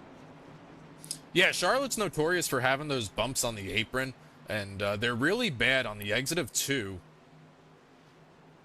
But I do believe he's just going to hit one of those, and that's going to be enough to send him around here. Well, we'll go on board here real quick with Brandon Gass and see if we can't see those bumps that we're talking about on the backstretch.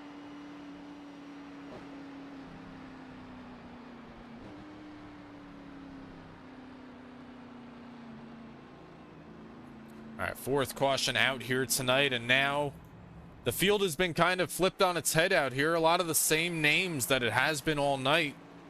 But Ryan Kelly, I mean, he's got 2-lap older tires, but I'd much rather have 2-lap older tires with the track position he's going to have here. He's going to be the race leader. Brandon Gass going to be 2nd on this restart. Scott Richter 3rd. Ali Fonseca, who had a pit road speeding penalty, he is currently going to be... Is he going to be 2 laps down? Yeah, Ali Fonseca is going to be 2 laps down here. So a good night gone bad for the driver, the number 24. Yeah, extremely unfortunate night for the 24. If I was him, I'd be extremely upset. But see our drivers making a lot of their lane choices right now, and we're getting back to the green flag very soon.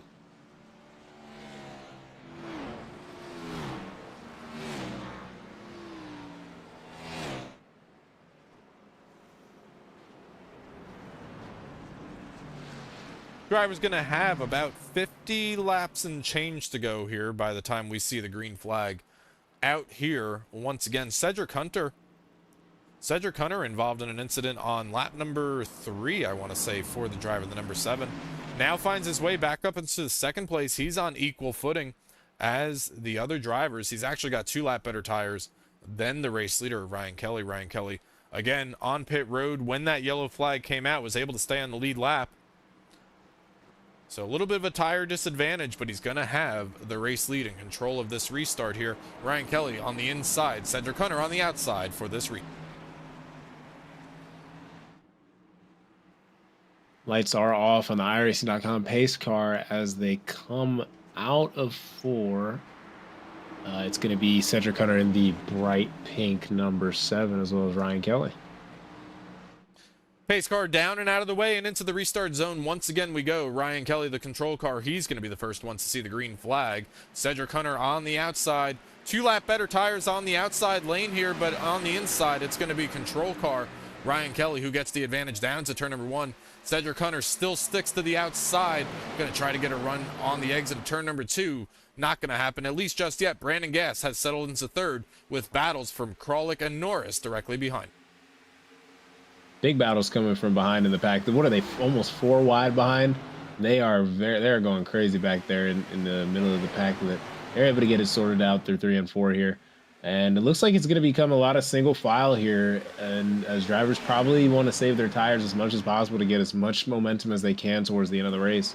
But it's also probably a lot of that the top 3 don't want that gap to form from them and the leaders. But they're still duking it out in the front and back. They're almost 3 wide there. Josh Duvall in the middle.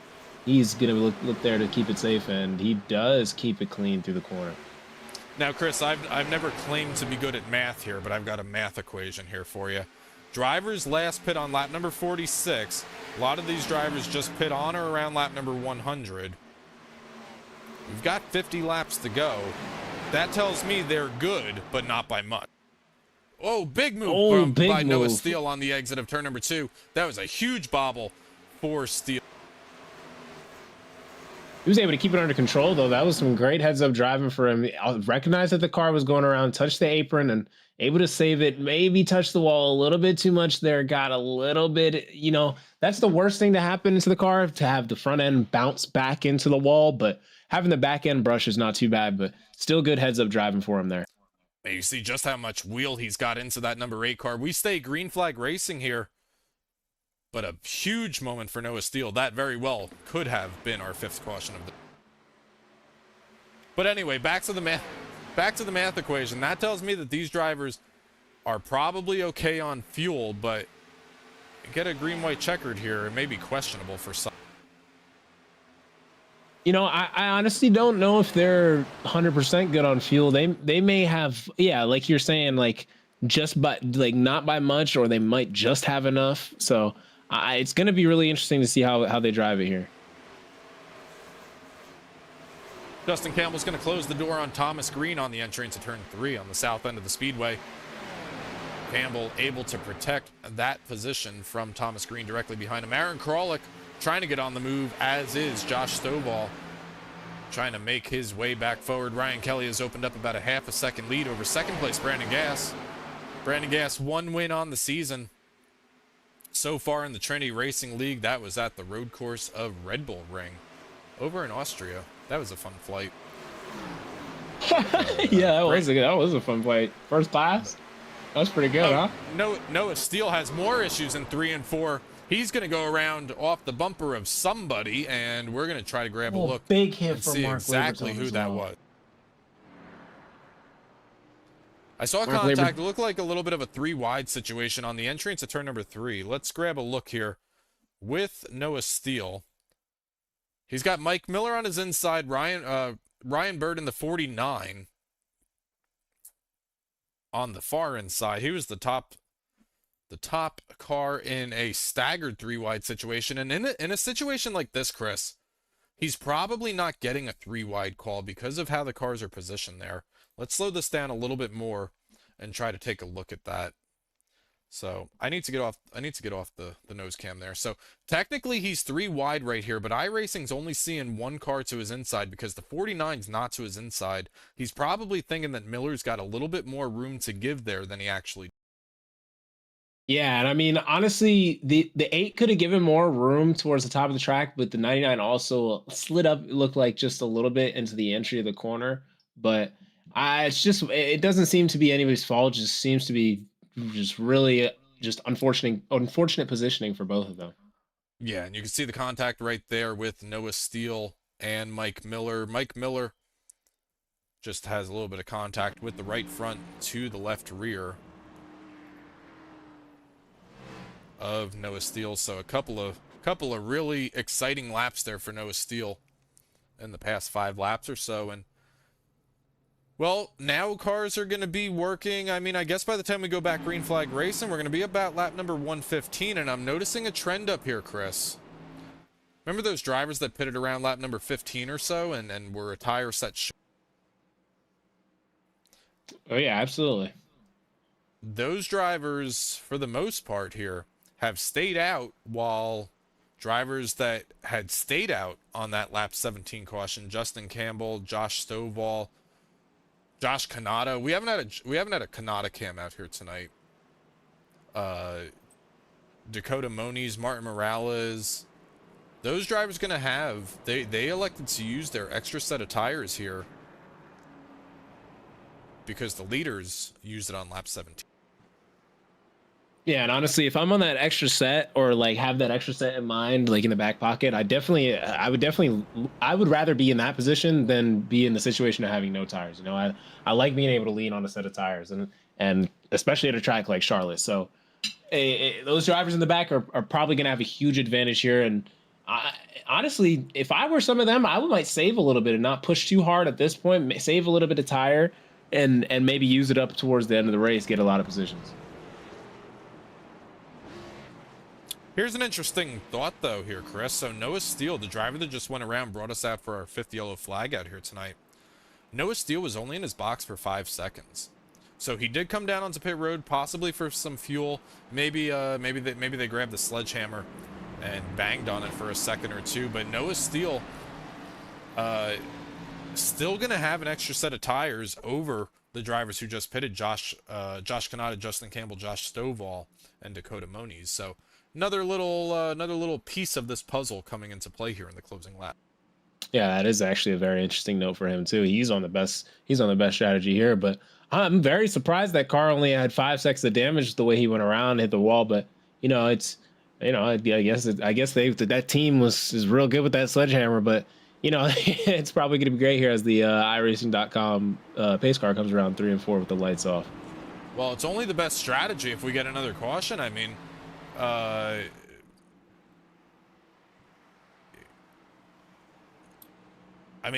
he's probably going to need another caution, probably around like nothing later than say lap 140, give you 20 laps to work through the field. So we're going to find out together here as we're going to be back to the green flag. Ryan Kelly on the inside.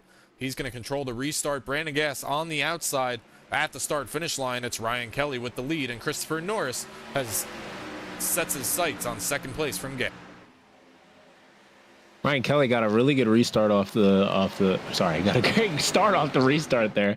He's got a great gap on to second place there as they start to battle, and you know what that means. There's going to be a gap forming for the lead. Issues in the back. Thomas Green makes contact with Justin Campbell. Campbell's going to go hard into the inside wall, as is the 57 of Thomas Walter. Yellow flag is out, 6th caution here this evening. Saw a 3-wide situation, try to make it into a 2-wide situation, and those rarely. Yeah, those are some hard impacts for those cars down at the inside wall. It looked like exactly what we saw on the 5th caution of tonight as we go behind the billboard. Very similar to what we saw on the most recent yellow flag where Noah Steele went around. A staggered 3-wide situation. Josh Kanata on the inside, Justin Campbell in the middle, but Kanata's, again, probably not getting that 3-wide call. Yeah, because to iRacing, he's definitely clear on the right, except like by he's not 3 wide there. He's only got 1 car to the inside to iRacing standards. So that's definitely what ended up happening. Let's take a look at the hit that Justin Campbell's going to get. That's going to be a pretty big lick to the front end of that Toyota Supra for Justin Campbell. Thomas Walter also going to get some damage out of that. He's going to go for a spin and do a couple of them in the meantime. But that 57 going to go for a slide on the entrance at turn number 3. Let's take a look one more time here. I think this is going to probably be our best look at it here. Josh Kanata just on the inside there. He's starting to slide up just a little bit. Doesn't realize the 49 of Bird is on the outside of the 2, and there's nowhere for Justin to go, and a couple of cars take a spin.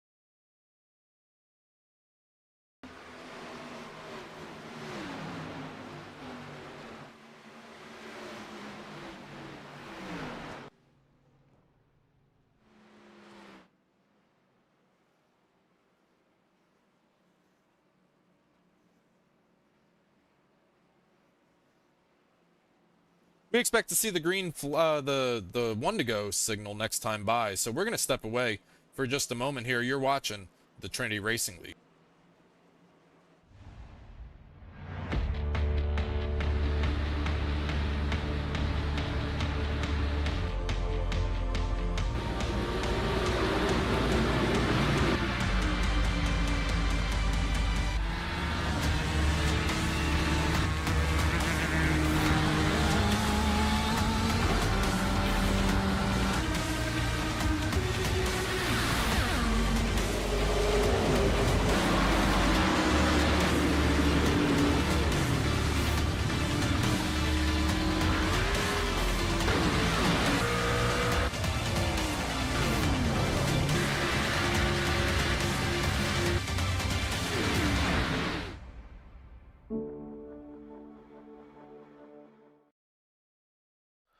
All right, back at it here at Charlotte Motor Speedway. We welcome you back to race number 11 of the Trinity Racing League.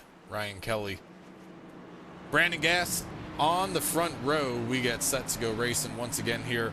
6 cautions, 4 contact out here tonight. The most recent involving Justin Campbell and Thomas Walter. They go around. Ali Fonseca, he is still... Yeah, he's still going to be 2 laps down, so did not get a free pass there.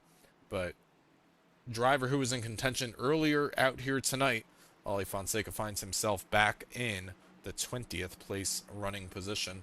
On the entry into turn number 3, lights are out on top of the iRacing.com pace car. We get set to go racing once again from the Cyber Thunder Broadcast Network. Here they go, coming to the green flag after this 6th caution at the hit the quad 240. Ryan Kelly's going to be coming through as our leader here and control car.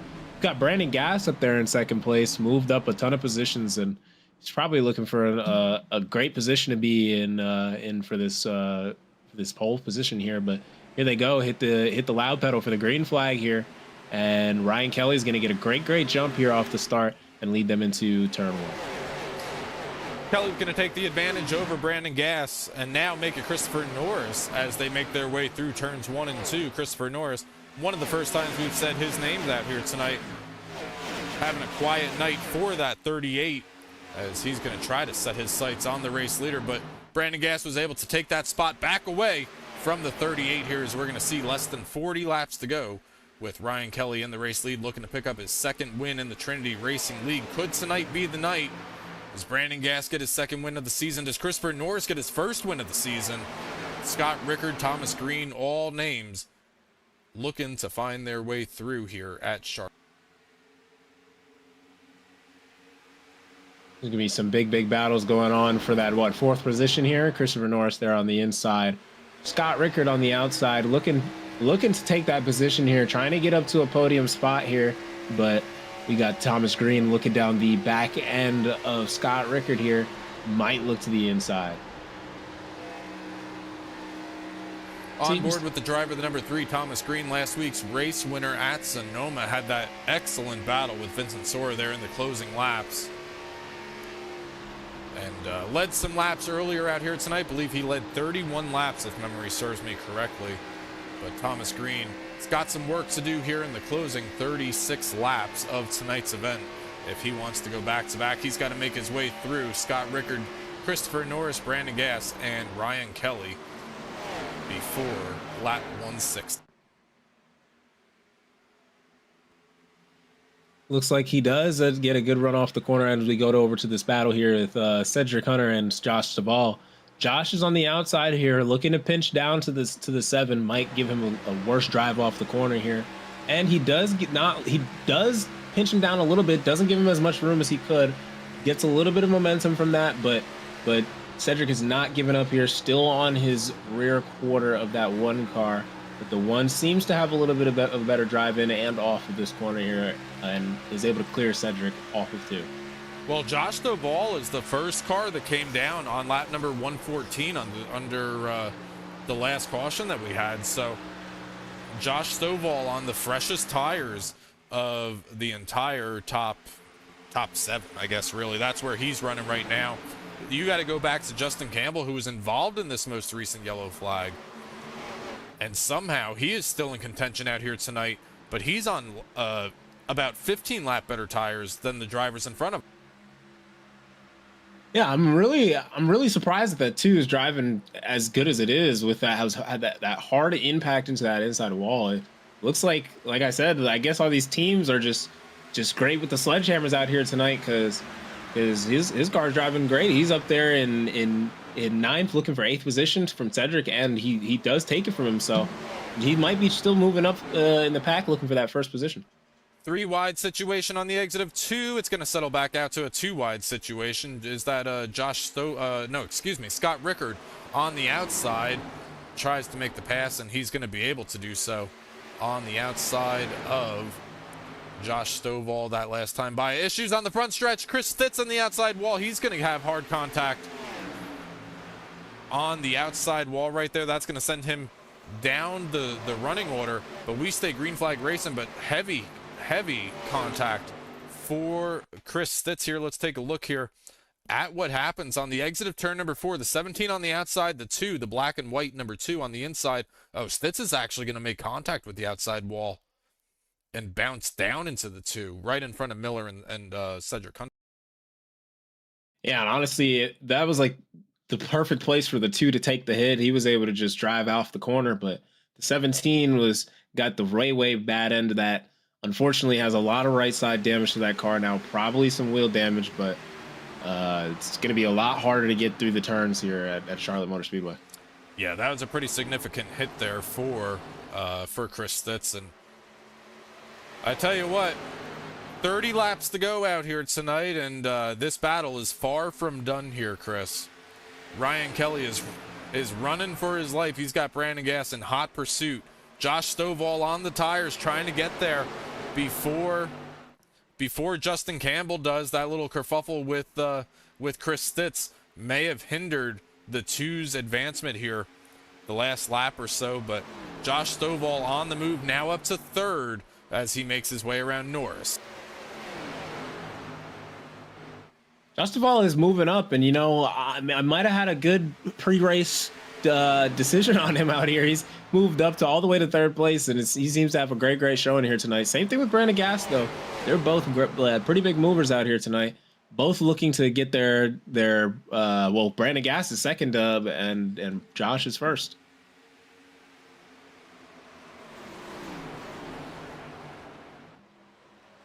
Other drivers on the move with tires. Let's try to grab your pit lap here. Let's try to do this. Sometimes I mess this up when I do it. That's the top 10 as they run right now. Josh Stovall pit on lap 114. Justin Campbell 118. Josh Kanata going to be on the move here with fresher tires as well. So 3 of your top 10 drivers with about 15 lap better tires here. Josh Stovall takes a look to the inside for 2nd place from Brandon Gass. I don't know if this is going to be much of a battle here with 15 lap better tires. Yeah, definitely not, especially when you have that preferred inside line. It's just gonna help the car rotate through the corner better, especially if you get those left sides down onto the paint. But it's definitely just Josh has the biggest advantage out of everybody here for sure. He's definitely gonna have a great chance at the win here tonight, as there's a little bit of trouble there in the back of the pack with Justin Campbell, I believe that was, but he was able to keep it under control. Well, Brandon Gass was able to protect 2nd place from the 1. So maybe the tire's starting to equalize here, even just the tiniest of bit. Now Josh Stovall, he's going to re-rack and restack and try it again on the north end of the speedway as he makes his way on the outside now of Brandon Gass. He's going to have the momentum out of turn number 2, and I do believe this is going to clear the number 1 on the exit of 2, and yes, it does. Now he sets his sights on the race leader, Ryan Kelly, with 12 lap older tire. If the 1 gets there to the 13, it's going to be one of those situations where he's going to hope that the leader just is able to get away from the pack, and that'll give him the biggest chance at the win here. Yeah, and it really helps. I guess you've got Mike Miller back in the 5th place position, the pole sitter out here tonight, 0.3 of a second back off the race leader. He's got the same tires that Josh Stovall does. Josh Kanata has made his way up to 6th. as we've got a battle for the race lead. Stovall to the inside of Ryan Kelly through 3 and 4. For the first time here tonight, I do believe we're going to see Josh Stovall lead his first lap. It may have actually gone to the 13 of Kelly, as they're still side by side down into 1. Stovall's going to run Kelly up the track just a little bit, but by the time we get out of 2, we're going to be 2 wide down the backstretch. Stovall on the inside, Kelly on the outside, and it's a battle of tire. Josh looks to the inside here, and he does get there, and let's see if he's able to get it at a little bit of momentum off of 4. But I don't believe he is. Ryan Kelly's going to have that upper line momentum, but he's still able to stay side by side. I tell you what, Chris. I tell you what, Chris. They keep battling like this, and you got Josh Kanata and Mike Miller. They're now here. They are here. They need to make their way around Brandon Gass, and they're going to be right where Josh Stovall is. So we've got tires coming from the 16 and the 99 as well. Who's going to get there first? Josh Stovall wasn't able to do anything with the race leader with the fresher tires. Does the 99 or the 16 have anything? And you know Stovall sees those tires coming his way. Stovall absolutely sees those tires coming his way, and you can see they're coming really fast. They're coming super fast, especially because they were definitely working together there. The 99 has a big run off the corner here. Brandon Gass is probably going to slot up here to just to defend his positioning and get a little bit of a better drive into the corner. But let's see if the tires is as big oh my gosh, as big of an advantage as you were saying they were. And it doesn't seem, unfortunately, like he was able to capitalize out of the corner. That time by fastest car in the top 10 looks like it was going to be Scott Richter with the 31.850. Josh Kanata takes a look to the inside of Mike Miller down the backstretch. Now these drivers starting to battle here. That's going to help Ryan Kelly. That's going to help Josh Stovall probably the most of these lead drivers out here. Scott Richter now directly behind them, and Scott's actually on the same tires as the race leader of Kelly right now. So Scott Richter running fast laps with the tire disadvantage.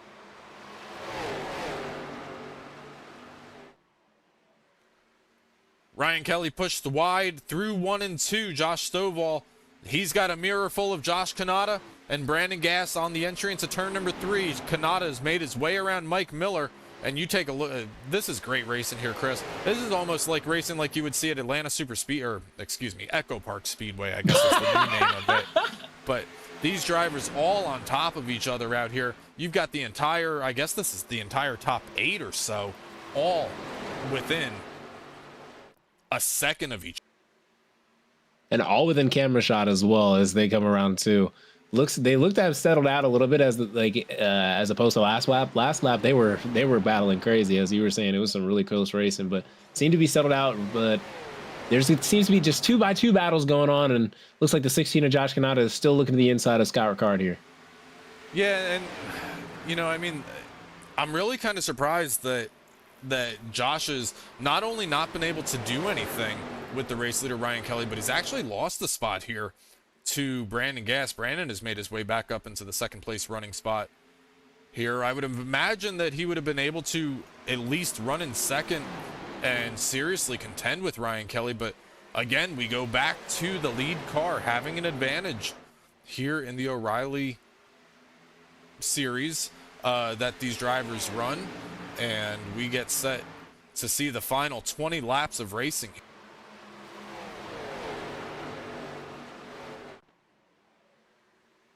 Ryan Kelly's got a pretty comfortable lead here on Brandon Gass.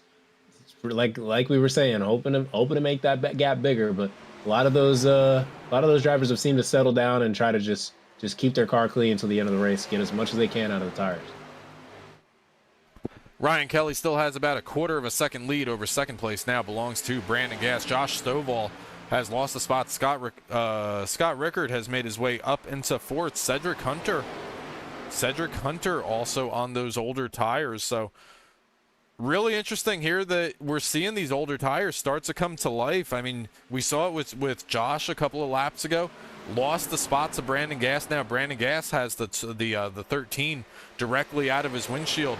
He's got his sights set on the 13. But we've also seen Josh Kanata and Mike Miller lose multiple spots here to drivers on the older tires. So kind of this is not how I would expect the tires to play out here, but that's how it's going. Yeah, it's a really interesting situation for these drivers here to just figure out. And I don't know. If I was down there, I would be at the seat of my pants turning that car right now, to be honest.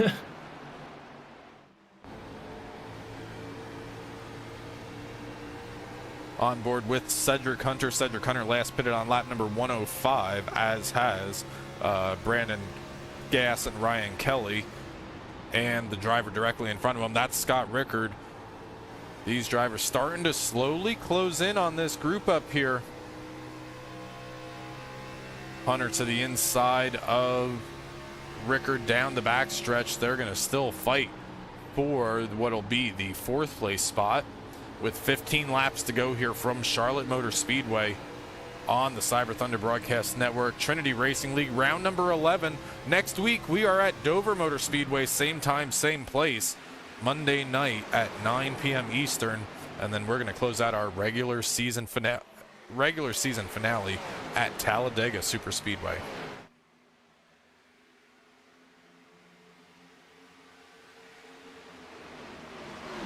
Cedric's looking to the inside of Josh Duvall here, and he seems to be able to advance his position pretty well here as they get close to contact here off of 4.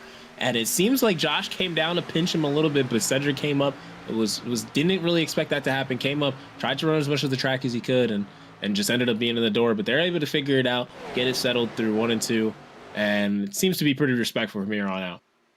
A dozen laps to go next time by. Move Cedric Hunter up to the 3rd place running spot. Move Josh Stovall down to 4th. He's got Scott Richter directly behind him and Josh Kanata. Christopher Norris in that 38 has been a quiet night out here tonight for the 38. Had a podium last week at Sonoma Raceway. He was saying he was playing with those meta glasses or something. I don't know. He was something about being born in like 2004 or whatever. But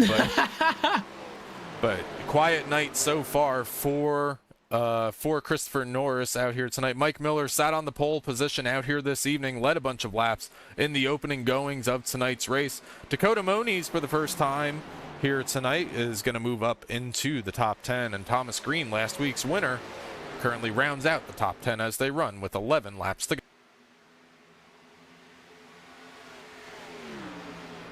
11 laps to go, like you said, here at Charlotte Motor Speedway for the Hit the Quad 240, as Josh Kanata is now looking to the inside of Josh Stovall. It's the Josh versus Josh show here. To make a little bit of contact coming off the corner. Looks like Josh Kanata was able to save it off of the corner. Stovall holds up that top line a little bit. Christopher Norris also able to make it around and look to the bottom here. Possibly able to make the move here coming off the corner, but looks like just big trouble for Josh Stovall here coming off the back of the back stretch here, and it seems like Scott Ricardo is just going to be able to make his way through. Yeah, it really is. Josh Stovall going to lose a couple of spots. Set Josh Kanata on his way. He's going to set his sights on Cedric Hunter, who currently runs in 3rd. 2nd place belongs to Brandon Gass. The race leader, Ryan Kelly, has about 3/4 of a second lead over 2nd place Cedric Hunter, as we're going to see 9 laps to go this time by. Inside 10 to go here in the Trinity Racing League.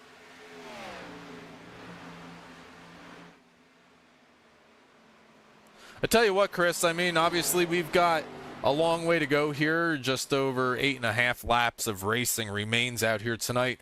But Ryan Kelly picked up his first win at Homestead Miami Speedway a couple of weeks ago, and getting your first one in a league like this is so difficult that it kind of breaks that bubble and opens up the opportunity to get more in the coming weeks. And we've seen Ryan Kelly take the lead and really not look back from the start of this restart here. And what a story it would be if Ryan Kelly could pick up career win number 2 out here this evening at Charlotte, USA. Yeah, you know, it's kind of like a breaking point. You know, once you get your first win, it's kind of like a breaking point to where, oh, I know I can do this. I know I can dominate on certain days if I'm just perfect. It's just a mindset, you know. As soon as you get up there and you're able to get that first win, it's kind of like a breaking point. It's kind of like a point of I'd say graduation, you know. So yeah, it's a point of validation. You realize that you can compete with the drivers that you compete with every single week. And a lot of these drivers been racing together for, 5-6 years out here, so they're familiar with each other. And when you can get a first-time winner out here, it's always great to see. But we got 6 laps to go next time by to see if that can happen for Ryan Kelly to win his second race of the season and continue his momentum to the playoffs here, which starts at Motegi on April 20th here, just in a couple of weeks, in 4 weeks' time. Cedric Hunter is, last time by, I want to say Cedric Hunter was 0.2 faster than Ryan Kelly. So that number 7 is coming. Let's not etch the trophy just yet. But that 7 has been a little bit faster these last couple of. Yeah, it does seem to be closing that gap pretty well as we take on 5 to go here at Charlotte. And you gotta wonder, did Ryan use him up? Did Cedric save him a little better? And it would be a great celebration for that bright pink number 7 machine if he was able to get that win over Ryan Kelly. But we're not going to count anything out yet. We're not going to etch any trophies. We're just going to watch what happens, see what happens with these last 5 laps. My concern for Cedric is that we saw Josh Stovall on fresh tires try to make the pass on the inside here.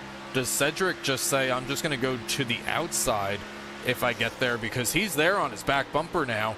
Does he try to make the pass on the inside or the outside? If I'm the 7, I took note of what the 1 did a couple of laps ago, and I'm just going to jump to the outside when I have the opportunity to. But it looks like he's going to take a look to the inside, big look to the inside on the entry to 3. Battle for the race lead. Kelly on the outside. He's going to protect it on the corner exit. Yeah, if I'm Cedric, I'm not sure if that was the right place to even look for it. I would have looked for it in 1 and 2, because 3 and 4, the inside just has a way more disadvantage. If you're able to get on the inside of 1 and 2, you have a little bit more drive through the corner. But 1 and 2, if you're able to get there and the top line pinches you in just the right way, you're able to get you're the one getting screwed out in that corner. So it's really about timing. It's about positioning and about knowing where to do it here. As we see him trying to do it again into 3 and 4, but I really don't think it's going to work. But he's gonna have a shot in 1. He's going to be side by side with him at the start-finish line. Closest he's been side by side down into turn number 1. 2 laps to go. Popsicle sticks over the Speedway, and we've got a battle for the race lead between the 13 and the 7. Is he going to clear him off a 2? Not just yet, but we see the 13 has that run on the high line, and the number 7 is still there beside him. But it's going to be a really, really close battle here. If the 13s can keep pinching him down, it's a 3 and 4. It's going to really close that disadvantage for the 7. As you see, they get a little bit of an advantage. The 7 leaned on the 13 a little bit as they take the white flag. The 13 still in the lead. A little bit of a bobble on the exit of turn number 4 for Ryan Kelly. He needs 2 more sets of perfect corners out here. 2 seconds back to 3rd place Brandon Gass. It is all the top 2 right here. Ryan Kelly and Cedric Hunter down the backstretch. 1 more opportunity for Cedric Hunter. He's going to send it down into turn number 3 and set his sights on Ryan Kelly. But through the apex of 3 and 4, not going to be enough. Ryan Kelly going to make his way on the exit of turn 4 and pick up win number 2 of the season. And honestly, that was just a great display of defensive driving for the 13. Honestly, he knew where to pinch the car below, looking for the pass. He just knew how to drive it there, and that's just a great display of defensive driving. And honestly, congrats to the 13. It was a really good showing from the 7, and it's still a podium, but it is what it is. Ryan Kelly gets his 2nd win of the season, 2nd career win in the Trinity Racing League. He's going to bring it around to the start-finish line and begin doing his celebration donuts. When we come back here on the Cyber Thunder Broadcast Network, we're going to have your top 3 finishers, and we're going to grab a word with all 3 of them.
All right, and we're back here. Third place finisher out here tonight. That's going to be the driver, the number 29, Brandon Gass, out here this evening. Going to come home with a podium finish. Brandon, Tom, and Chris in the booth. Good evening to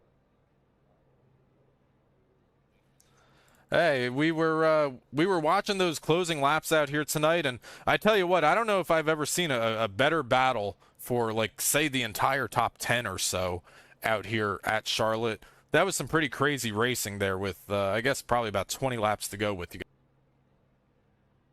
Yeah, I think there were guys coming on newer tires there, and I was, my plan was just sit behind Kelly and try to save more tire than him, but I just had to use too much of my right side tires to defend from, third, fourth, fifth on back.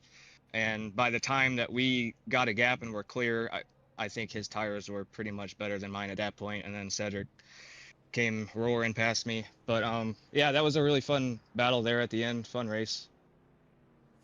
Yeah, it was a lot of fun to watch here from the booth, and for all the viewers at home, we were able to see you get out there up here up front and be in contention out here trying to get your second win of the season. Going to come up 2 spots short here, but we've got Dover coming up. We've got Talladega to end out the regular season here in the next couple of weeks. How you feeling about your opportunities to get your second win of the season?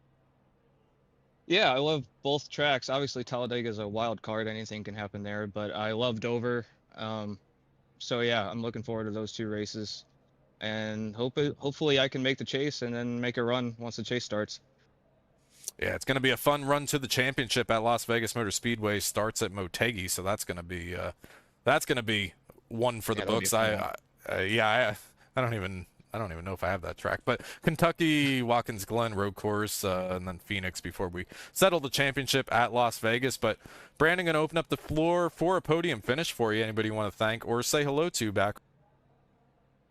Yeah, shout out my teammates Nolan and Noah. They had some rough luck in this race, but I got a podium for the team.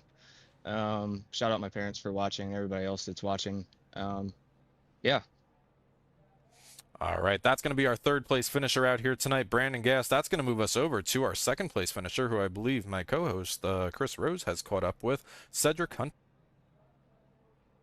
How you doing, Cedric? Well, man, how are you? I'm all right up here in the booth. It was a really close race there at the end. I was kind of, if you want to be honest, I was kind of rooting for you up here in the booth. I like that bright pink number 7. I always mention it every week. But take us through those last few laps of what you were thinking of, where you're trying to make the moves and all that for the closing laps here.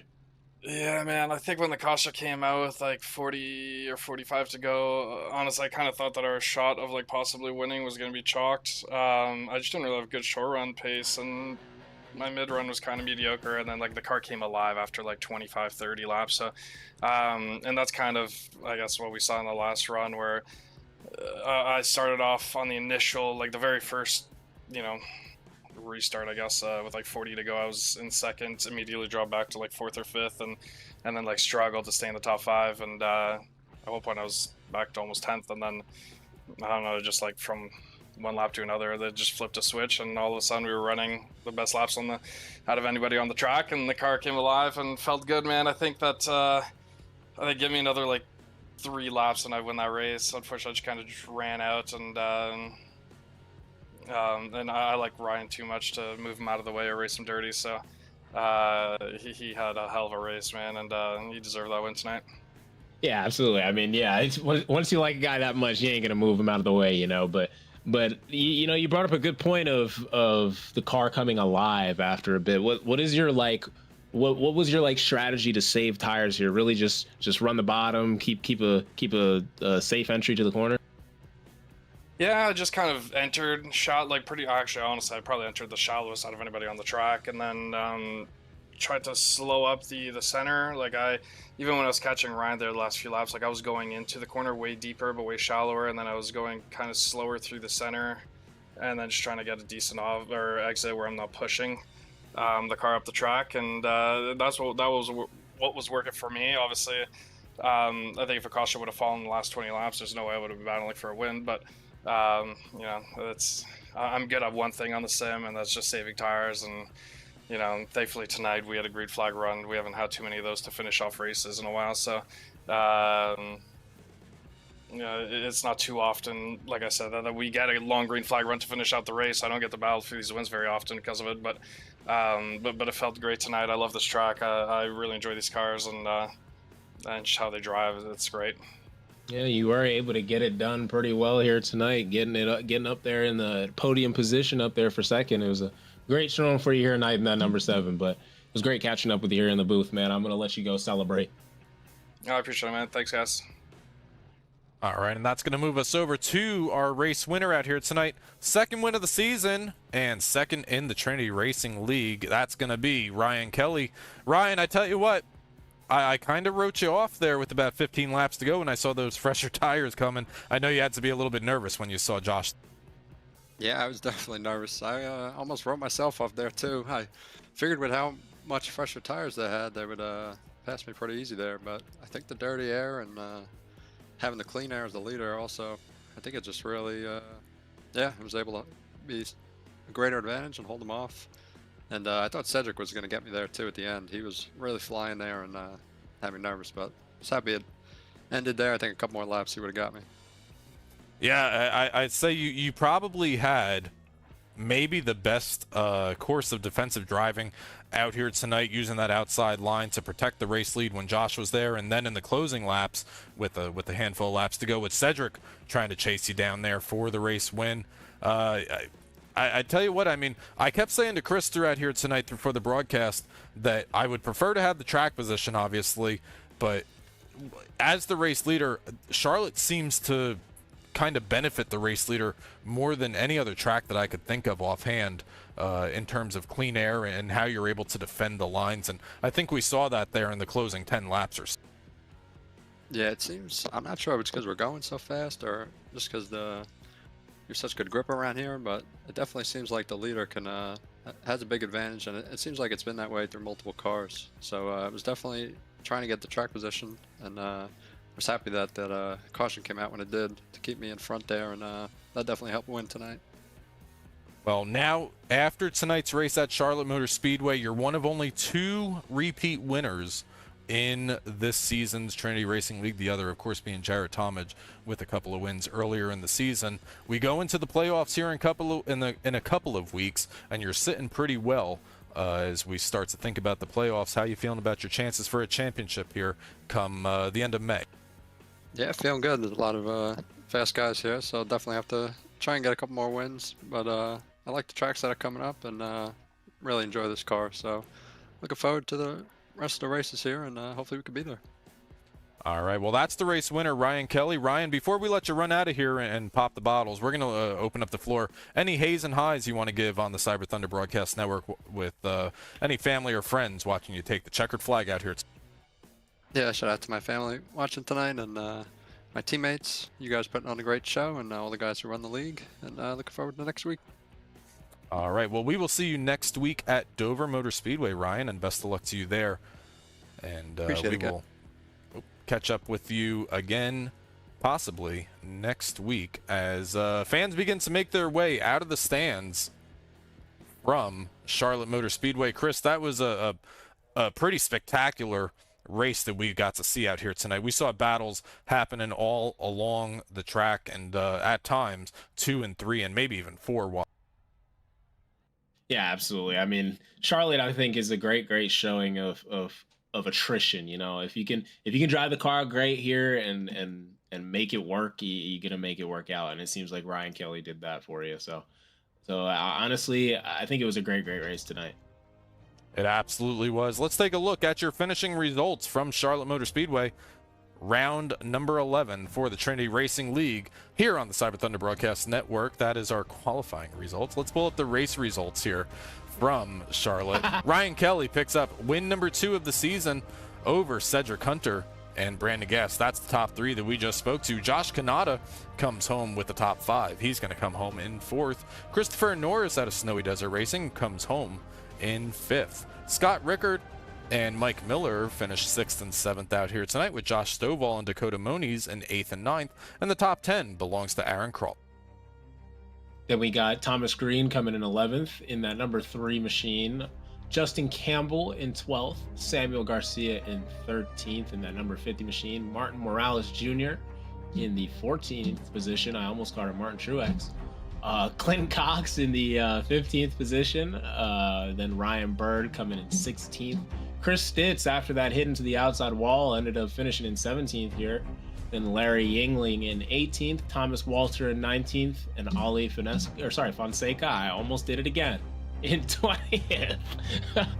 Nolan Hicks finishes 21st out here tonight. Cody Reed finishes 2 laps down, and then we get down to drivers with issues out here tonight. Mark Labertone going to come home 23rd out here tonight. Noah Steele, after a couple of spins through the grass, comes home 24th, 43 laps down. Ben Kinney, after an incident on pit road exit, going to come home 25th. Stephen Clapp involved in an incident on a restart, and Chris Stamper finishes shotgun on the field 27th out here tonight after an issue on lap number 3. That's going to do it from Charlotte Motor Speedway. Chris, next time we're on broadcast, we're going to be at the Monster Mile, and that place is pretty unforgiving. Oh yeah, I mean Dover's going to be a real fun track to watch. You know, there's a lot of strategy there, as well as a lot of close racing. So it's going to be really fun to watch. It's going to be really fun to cast. But thank you for bringing me out here tonight, as we do every Monday night, Tom. Absolutely. Wouldn't want to have it any other way. If you enjoyed tonight's broadcast, make sure you hit the like button, hit the subscribe, click the bell, do all the things, get notified every single time we go live, and we'll see you guys next Monday night from Dover Motor Speedway.